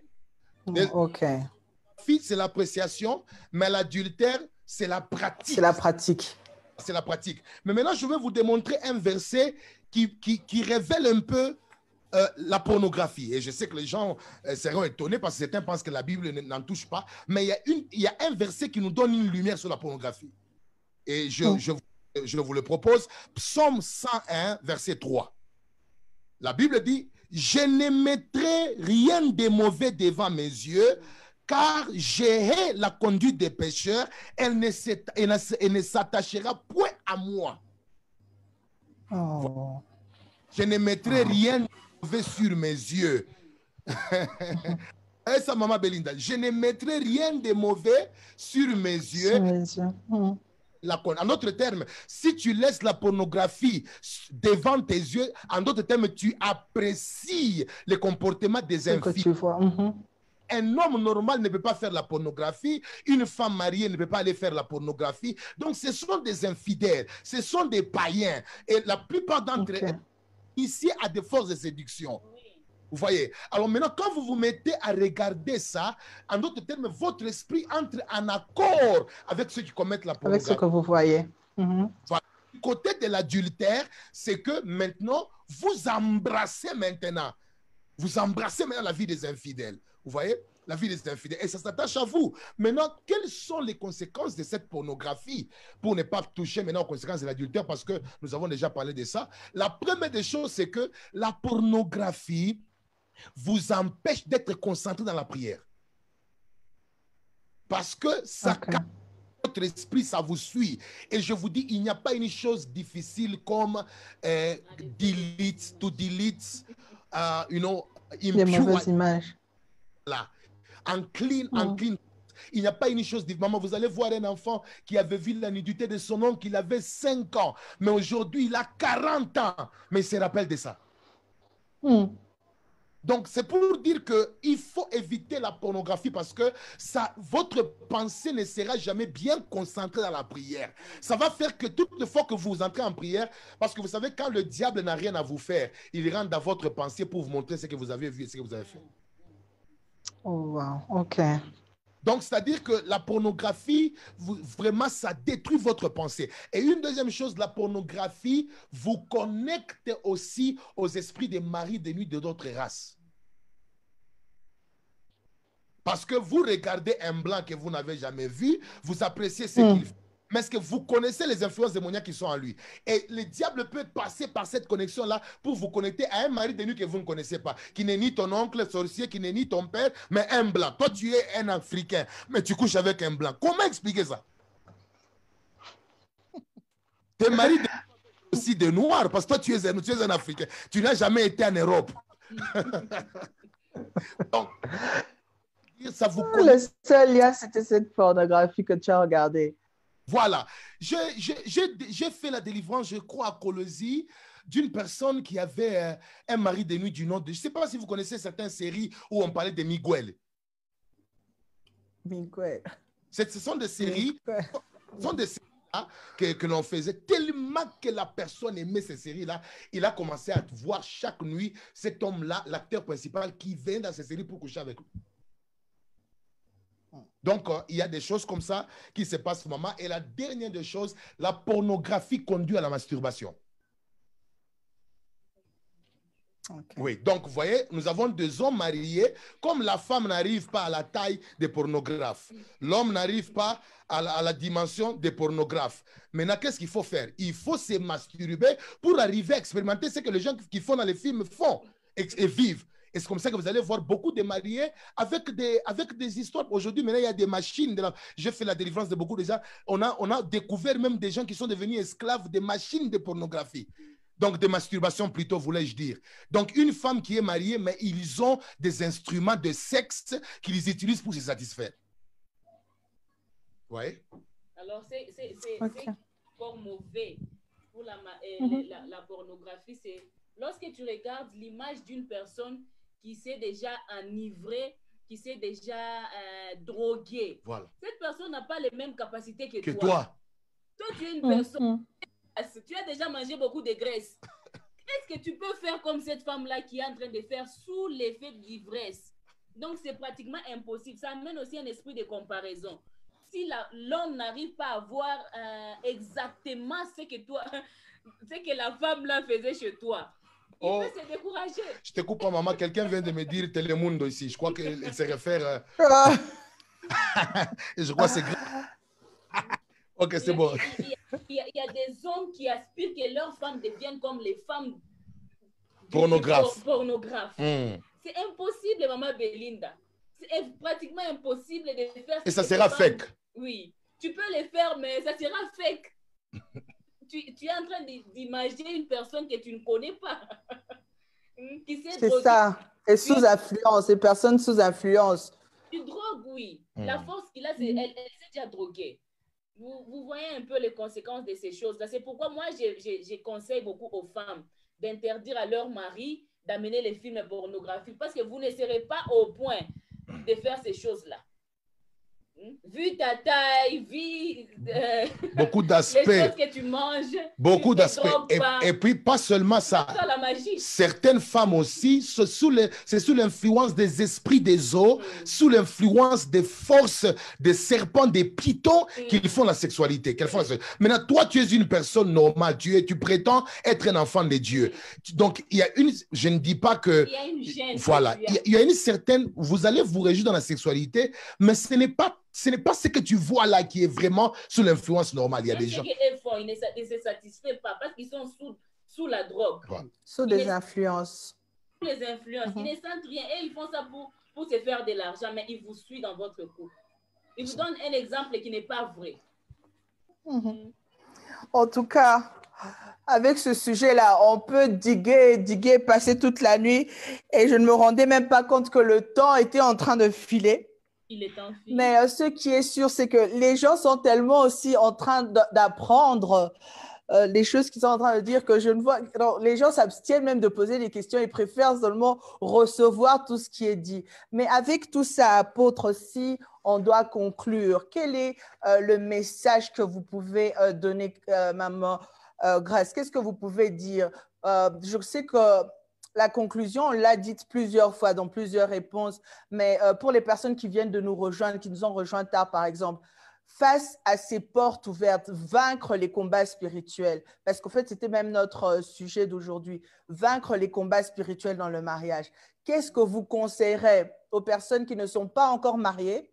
Qu'est-ce que vous conseillerez aux personnes qui veulent entrer dans le mariage et aux personnes qui sont mariées? Quel est votre conseil à ces catégories de personnes?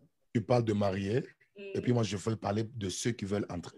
Okay. Et Maman Belinda, je vous demanderai de nous aider à ne pas oublier les secrets dans les couples non partagés. Vous vous rappelez de cette question sensible-là? Oh, oui, oui, oui. Alors, je pense que quand vous êtes en train de répondre maintenant, vous pouvez infiltrer la question importante des secrets non partagés dans les couples. Okay. C'est bon. Alors, moi, je veux rapidement répondre. Comment remporter cette bataille lorsque vous êtes déjà retrouvé dans ces choses-là, dans l'impudicité où vous vivez dans l'imagination des films pornographiques dans votre couple. Oui. Comment maintenant remédier à ça? Alors, la première des choses à faire, c'est passer par une repentance sincère entre couples. Okay. Il faut voir les pasteurs. En tant que couple, déposer ces choses-là, repentez-vous sincèrement. Il y a une différence lorsque quelqu'un se repent en se justifiant. Aujourd'hui, nous voyons beaucoup de jeunes. Je n'ai pas compris, je suis innocent. Il vient se repentir, mais il te dit, Maman Grace, la femme là avec qui je suis sortie, vraiment, je vous dis la vérité que je n'arrive pas à oublier son image parce qu'elle était tellement bonne que je ne sais pas si je vais encore rentrer là-bas ou bien je vais abandonner. Vous voyez, où je vais. Mais ça, ce n'est pas une confession. La confession, c'est les regrets internes. Lorsque tu te sens que tu te retrouves dans ces choses ici, il faut commencer par regretter d'abord tes actes. Ce que tu as fait pour introduire les malheurs dans ton couple. Regrette, confesse tes péchés et prends la décision de laisser. C'est ça la vraie repentance. Parce que si tu ne laisses pas, tu vas vivre les mêmes choses toutes les fois. Alors, la deuxième chose, c'est la délivrance en couple. Il faut chercher la délivrance. Il ne faut pas seulement laisser l'autre. Oui. Il faut pas, l'autre peut chercher sa délivrance, mais lorsqu'il te retourne, il rentre chez toi et il trouve encore les mêmes forces qui a été chassées dans la femme ou dans l'homme, dans l'autre plutôt. La porte est restée ouverte de l'autre côté. C'est devenu une porte d'entrée toutes les fois. Alors, il faut chercher la délivrance en couple, s'il te plaît. Alors, la troisième des choses, c'est la consécration totale d'un couple. Il faut qu'il y ait un couple se consacre. Si vous avez vu que vous êtes tombé dans ces choses-là, après la repentance, la délivrance, consacrez-vous maintenant à Dieu. Vous allez voir que vous allez fermer toutes ces portes-là. Séparez-vous du monde. Oui, séparez-vous du monde. Enlevez ces choses-là, consacrez-vous à Dieu. À la place des films pornographiques, mettez les films chrétiens. Changez un peu des rythmes de vie et vous allez voir que Dieu va vous aider. Et la dernière des choses, c'est la prière et les jeûnes. C'est pourquoi nous allons voir dans Matthieu 17, 21, la Bible dit que ces genres de démons, cette catégorie de démons ne sortent que par les jeûnes et la prière. Parce que vous ne savez pas les genres de démons que vous avez contractés dans votre maison. Voilà. Alors, vous devez avoir une vie de jeûne et de prière pour faire que ces choses-là ne rentrent plus, même après la délivrance. Parce que la délivrance ne veut pas dire que si on te délivre, c'est fini, les démons t'ont oublié. Ils vont toujours chercher à rentrer. Ouais. Alors, mais les jeunes, ils gardent l'adresse de là où ils étaient. En train de fermer cette porte pour que ces choses-là ne reviennent plus dans ton couple. Alors, c'est un peu ça que je voulais parler. Papa va finir. Je vais ajouter sur une autre chose. Et cette vie de prière, disons, le jeûne, la prière ne doivent pas être... Avant que papa n'ajoute, avant que l'apôtre n'ajoute, je vais juste rajouter juste quelque chose pour maman Grace. Parce que tu as dit tout à l'heure que le couple vient ensemble, le couple doit venir ensemble, faire le suivi ensemble, prier ensemble, chercher la délivrance ensemble. Mais si on a un couple, par exemple, qui est en train de te suivre maintenant, qui a été touché par ce que tu as dit,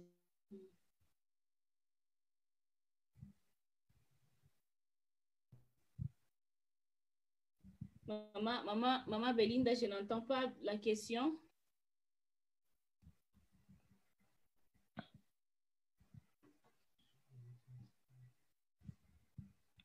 On ne vous entend pas, maman.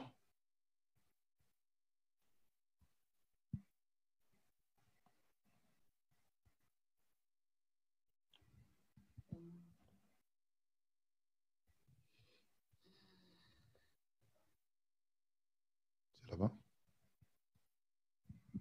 C'est chez elle. Oh là là. Maman Belinda, est-ce que vous pouvez répondre votre question parce que je ne vous ai pas entendu là? Toujours pas?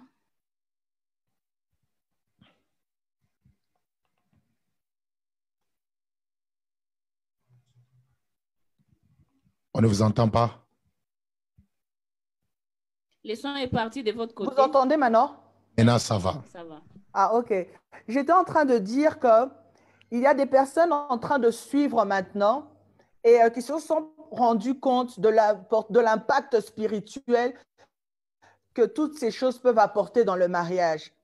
Oui. Et suivre à deux, c'est bien. Mais quand on est seul maintenant, elles veulent prendre la personne, je parle de la personne, femme ou homme, veut prendre des décisions, mais que le conjoint ne comprend peut-être pas les réalités qu'il y a derrière tout ça. Comment maintenant la personne qui a compris fait pour emballer aussi l'autre personne? Dans cette démarche-là, de devoir faire les choses, d'aller dans la délivrance à deux, pour qu'il n'y ait pas une porte qui reste constamment ouverte. Ouais. Non, disons, la première des choses, c'est que la personne qui a compris doit amorcer déjà une préparation spirituelle afin de consacrer son conjoint en prière. Parce que il y a des choses, quand vous le faites charnellement et que vous êtes mécanique, on va même te frapper. La guerre va commencer et vous n'allez pas vous maîtriser. Donc, elle doit prendre le partenaire en question, l'homme ou la femme qui a compris, doit préparer, disons, son mari d'abord dans la prière ou sa femme. Et puis, avoir un moment important de relever le fait. Vous voyez, dans un moment de partage où il relève le fait par rapport à certaines choses qu'il a compris suite à cet enseignement. Par rapport à leur couple, quelles sont les choses qui n'ont pas marché depuis le début et quelles sont les choses. Et puis, donc, faire comprendre à l'autre dans un esprit d'humilité, avec beaucoup d'amour, beaucoup de douceur, beaucoup de tendresse, que regarde, je me rends compte que telle chose dans notre mariage n'a pas marché. Je crois qu'on doit avoir un problème spirituel. Je proposerais qu'on amorce une démarche spirituelle qui peut nous aider à voir l'intervention de Dieu dans notre couple. Et je vous dis la vérité, ça marche. Ça marche. J'ai vu beaucoup de gens, j'ai fait des délivrances, des gens qui étaient des incrédules, mais dont les femmes ont convaincu en disant voilà. Et ils sont venus, Dieu les a visités et aujourd'hui, certains sont devenus même des hommes de Dieu. Amen.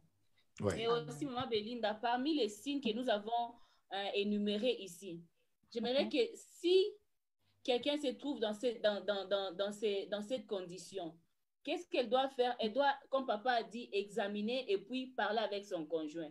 C'est vrai, peut-être si toi, c'est pas toi qui es tombé dans l'impulsivité, c'est l'autre. Peut-être qu'il n'a pas encore parlé, mais tu vis ces signes-là. C'est toujours mieux de l'amener vers ton pasteur. C'est maintenant au pasteur de décider. Parce que nous, plusieurs fois, Dieu nous a révélé un couple qui vient avec beaucoup de problèmes. Et à la fin, Dieu nous dit, ça, ils ont ouvert des portes. Alors, on appelle chacun à côté pour parler. Oui. Qu'est-ce que tu as fait? Mais l'essentiel, c'est d'amener d'abord l'autre. Toi qui es conscient pendant ces temps, tu as déjà constaté ces choses. Fais un effort d'amener l'autre, même si ce n'est pas toi qui as péché. Amène l'autre. Devant les hommes de Dieu, Dieu expose beaucoup de choses. Dieu peut exposer ton mari devant ton pasteur, Dieu peut exposer ta femme devant ton pasteur, et le pasteur saura comment lui-même vous orienter. Très important. C'est très important. Donc, Maman Belinda, je ne sais pas si vous me permettez de parler à ceux qui ne sont pas encore mariés, et puis on clôture. Oui, bien sûr. Dès qu'on finit, je parle maintenant sur les secrets dans les couples non partagés. Peuvent-ils constituer une forteresse pour le diable? Pour le diable. Voilà. Donc, pour les personnes qui ne sont pas encore mariées, vous vous préparez, vous aspirez au mariage. Voici les conseils que je vous donne parce que parfois, c'est important. Certains combats, il faut les éviter. que d'embrasser beaucoup de choses pour dire que Dieu me délivrera quand je serai dans le mariage. Vous ne savez pas combien de temps ça peut vous prendre pour fixer. Parce qu'il y a beaucoup de choses qui se passent. Je conseille toutes les personnes qui ne sont pas encore mariées. La première des choses, garde-toi pur. Garde-toi pur. C'est très, très important. Garde-toi pur. Il y a des batailles et des charges spirituelles qui ne viendront jamais dans votre vie grâce à la pureté. Vous voyez? Celui qui a amené Emmanuel sur la terre était vierge et puis pur. C'est-à-dire qu'il y a une dimension de la manifestation de la présence et de la gloire de Dieu dans votre vie qui exige une pureté et une consécration. Donc, j'aimerais encourager toutes les personnes qui sont, peut-être tu as déjà fait le monde, mais tu as écouté sincèrement aujourd'hui, tu n'es pas encore marié, garde-toi, parce qu'il ne faut pas devenir un problème pour le frère ou la sœur innocente qui viendra. Parce que parfois, vous faites tellement votre vie, vous venez avec des charges et vous devenez un fardeau, vous devenez une source de problème pour celui qui s'est gardé. Donc, chacun de vous doit se conserver. Je vous conseille de vous conserver. Et une deuxième des choses que j'aimerais donner comme conseil aux personnes qui ne sont pas encore mariées, si vous avez un prétendant qui ne connaît pas encore le Seigneur, je vous en supplie, amenez-les à Dieu. C'est Dieu qui fixe les problèmes. Amenez-les à Dieu. Amenez-les à la conversion. Ne soyez pas simplement là dans la folie de l'amour.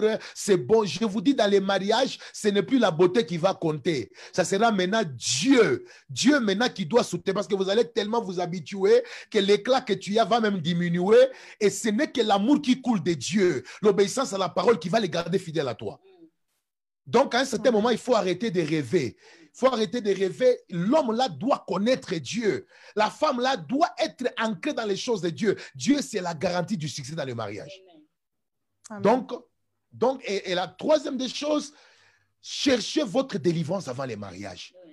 Et si vous êtes déjà dans les fiançailles, à chercher votre délivrance, fixer les problèmes d'origine, fixer les batailles de vos familles, combattez, mettez un jour de prière et préparez-vous. Et vous allez voir que le Seigneur va vous accorder la grâce. Moi, ma femme est là, nous avons un témoignage vivant. Elle est venue, elle m'a trouvé, moi j'étais déjà dans les choses de Dieu ancré. Je l'ai attirée, je lui ai appris la parole de Dieu, je l'ai consacrée à Dieu. Et elle était encore catholique à l'époque. Et aujourd'hui, elle est devenue une grande servante. Elle peut même opérer dans l'onction. Dieu peut l'utiliser pour des miracles. Je crois qu'au ciel, j'aurai une grande couronne. J'aurai une grande couronne. Pourquoi? Parce que la femme que j'ai épousée, je suis moi-même la personne qui l'a baptisée, je suis moi-même la personne qui l'a conduit à la délivrance, changer les noms, tout ça. Donc, la personne qui t'aime là, tu peux passer par cet amour pour l'amener à Christ. Pour l'amener à Christ. Voilà. Maintenant, je clôture en répondant. Le secret dans les couples non partagés entre conjoints peuvent-ils être une forteresse pour le diable? Je dis encore oui. Je dis encore oui. En fait, le péché, le secret non partagé, parfois, ça devient des portes ouvertes au malheur, favorisant les œuvres du diable. Vous voyez, maman? Oui, ça devient une porte ouverte et parfois, ça rend l'autre partenaire victime de problèmes inconnus. Donc, c'est toi qui as amené ça parce que tu n'as jamais confessé. Dieu ne vous a jamais pardonné. Tu n'as jamais eu une délivrance. Mais parce que tu as caché ça, il y a des situations que et toi et le mari vous subissez. Le pauvre d'autrui ou la pauvre ne comprend rien. Vous consultez des prophètes, vous consultez des hommes de Dieu pendant que le problème, c'est toi. Donc, je vous en supplie, la vie est tellement courte pour continuer à souffrir. Et puis, une deuxième chose, c'est une désobéissance à la parole de Dieu, n'est pas aussi livrée, n'est pas s'ouvrir. C'est une désobéissance, n'est pas s'ouvrir, n'est pas ouvrir ton cœur. C'est une désobéissance parce que Jacques chapitre 5, verset 16 dit « Confessez donc vos péchés les uns aux autres et priez les uns pour les autres afin que vous soyez guéris. » La guérison... Moi, je ne vous entends plus. Vous m'entendez? Ah, ok, oui. Oui. Donc, maman, je disais que n'est pas livré, n'est pas confesser, n'est pas s'ouvrir, n'est pas donner certains secrets, c'est aussi une désobéissance à la parole de Dieu. Pourquoi? Parce que Jean chapitre 5, verset 16, vous m'entendez? Vous m'entendez?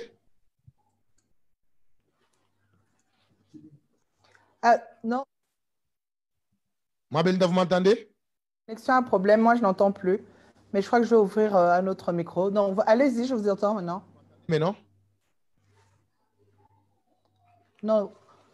Je Oui, sais pas. j'entends.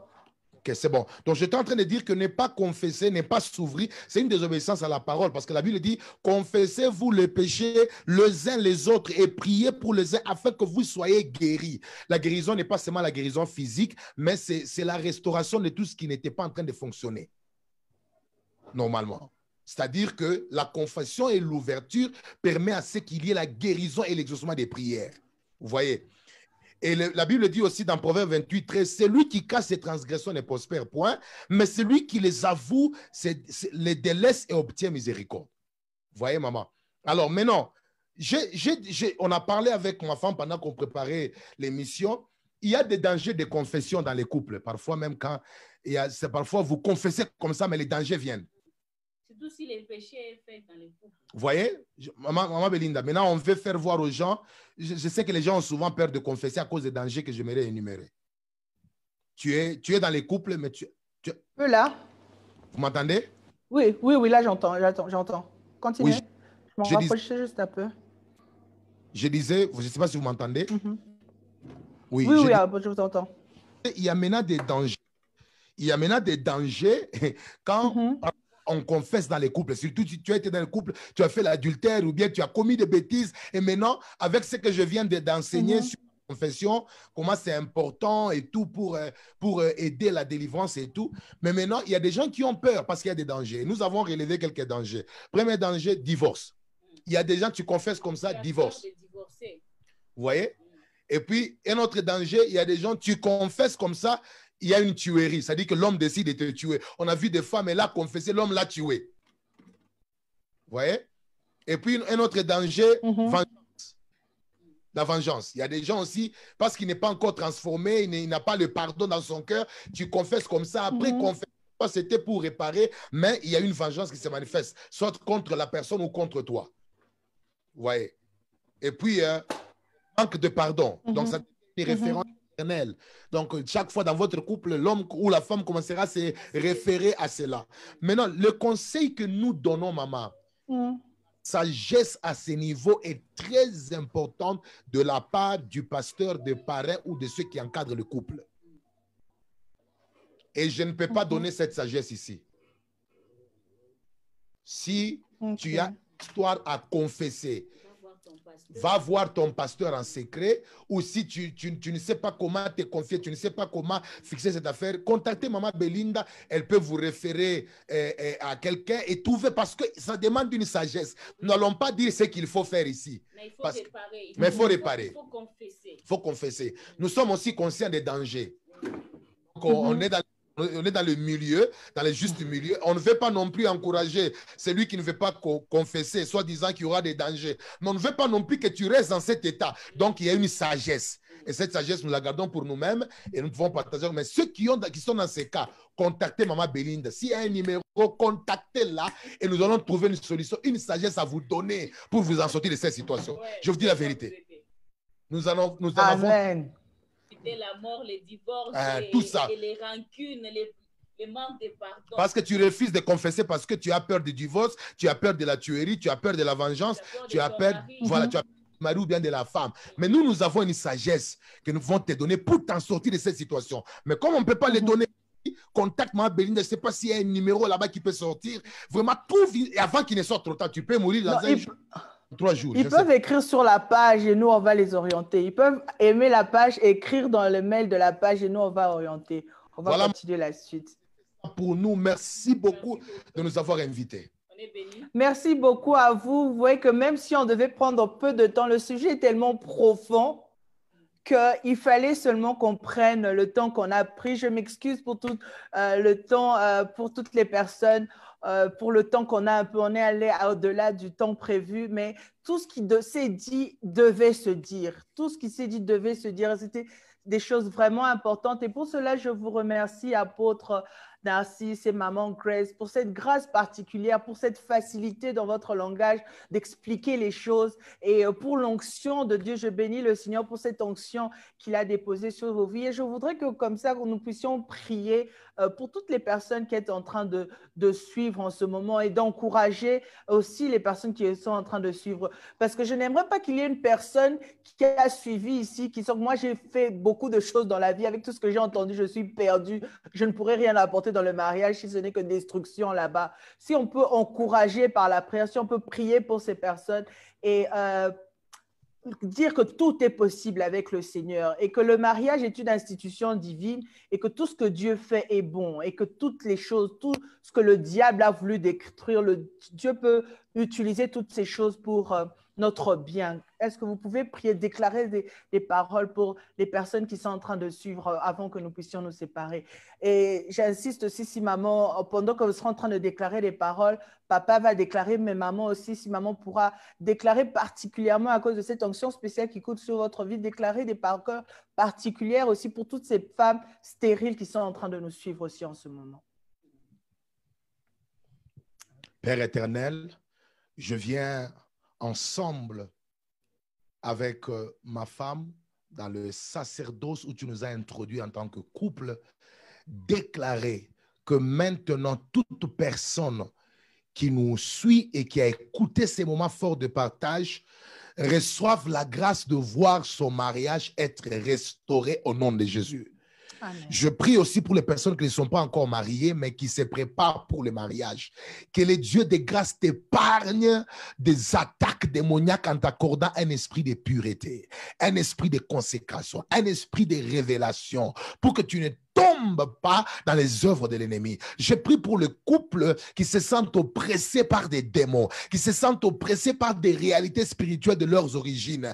Je prie que le Dieu qui nous a mandatés dans le ministère de la délivrance, qu'il vous accorde la puissance de vaincre ces batailles. Je commande à tout ce qui ne glorifie pas le nom de Dieu, qui a empêché votre avancement dans les mariages, de tomber. Tout celui qui se prépare aussi pour le mariage, mais il y a des blocages dans les fiançailles, dans les domaines de la dot, dans les préparatifs, que Dieu t'accorde la victoire. Je suis en train de briser les œuvres de la sorcellerie, les puissances démoniaques, les hommes forts qui ne veulent pas que les gens vivent le bonheur dans les mariages. Nous les mettons par terre, nous déclarons la vie de Dieu, que le Seigneur fasse en sorte que ton mariage soit un témoignage vivant, que ton mariage soit une référence au milieu des gens de ta génération, que ton mariage soit une exception par rapport aux lois et aux puissances qui contrôlent les mariages dans votre famille. Vis la grâce, vis la restauration, vis les renouvellements, que le Dieu qui agit à distance t'accorde la clé, une clé qui va ouvrir le mariage restauré dans ta famille, une clé qui va ouvrir une nouvelle saison dans la vie de ton mari, que Dieu vous renouvelle, que Dieu vous restaure et que cette génération soit une génération de personnes bénies. Au nom de Jésus-Christ.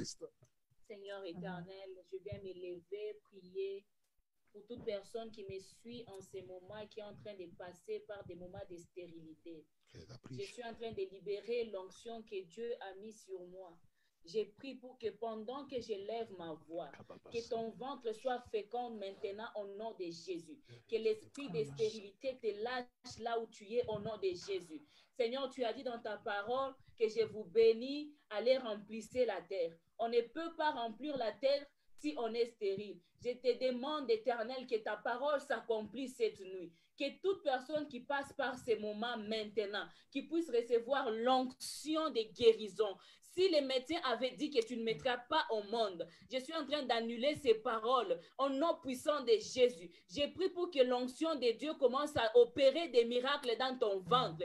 Que ce qui était détruit par des maladies, que Dieu commence à opérer des miracles et que les choses qui ne fonctionnaient plus commencent à fonctionner maintenant au nom de Jésus. Je déclare que les puissances démoniaques, les paroles des ancêtres, les altars de ta famille qui ont été bâtis pour que tu ne mettes pas au monde. Ce soir, je pars les annuler au nom de Jésus. Je mets une offrande pour toi, pour qu'après cette prière, quelque chose se passe dans ton couple et que tu puisses recevoir cette semaine même, un enfant au nom de Jésus. Qu'un miracle se passe dans ton couple. Au nom puissant de Jésus. Reçois un miracle pendant ce live. Reçois un miracle. Je te communique la capacité de franchir les limites que tes parents, que tes ancêtres ont mis sur ton mariage. Au nom puissant de Jésus. J'ai pris même pour les jeunes filles qui ne se sont pas encore mariées. Je déclare que vous allez vous marier, vous aurez beaucoup d'enfants au nom de Jésus. À cause de cette émission, l'Éternel vous visite. Au nom de Jésus, nous avons ainsi prié et nous disons Amen. Amen. Amen. Amen, amen. Merci beaucoup, apôtre. Merci beaucoup, maman Grace. Que Dieu vous bénisse. Vous avez vraiment été une bénédiction pour nous ce soir et que le Seigneur se souvienne de vous et du travail qui a été abattu aujourd'hui. Merci de tout cœur. And I love you so much. Belinda, we love you too. Love you so much. So much. J'aimerais apprécier le pasteur Daniel qui est derrière tous ces mécanismes ici. Vraiment, vous savez bien, vous êtes parmi les couples pastoraux amis que nous chérissons beaucoup. Nous avons beaucoup de l'estime pour vous. Vous êtes excellents. Vous faites un bon travail. Donc, on sera toujours là pour travailler en tant que le corps de Christ et nous vous portons dans nos cœurs. Que Dieu vous bénisse. Que Dieu vous bénisse. Amen. Que Dieu vous bénisse. Que Dieu vous bénisse. Je bénis tous mes enfants spirituels et tous ceux qui ne sont pas aussi de mon église, mais qui apprécient notre ministère de loin. Vraiment, vous avez... Ce soir, on a vu beaucoup de gens en ligne. Nous vous aimons beaucoup. Merci. Que Dieu vous bénisse en tout cas. Pour nous, on a fini pour aujourd'hui. Donc, nous avions reçu l'apôtre Narcisse Magila et maman Grace. Ils sont de Rama Full Gospel Pretoria. Donc, vous pouvez les suivre sur leur page. Ils sont sur Instagram, ils sont sur Facebook. Vous pouvez continuer à les suivre là-bas. Et que Dieu, c'est vraiment une bénédiction pour un couple, bénédiction pour le corps de Christ. Et voilà. En ce qui nous concerne, n'oubliez pas de aimer notre page, n'oubliez pas de rester connectés. Déjà ce jeudi, nous aurons un autre couple avec lesquels nous allons partager d'autres réalités que nous vivons dans le mariage et que Dieu vous bénisse abondamment. Passez une excellente soirée et à jeudi. Bye bye.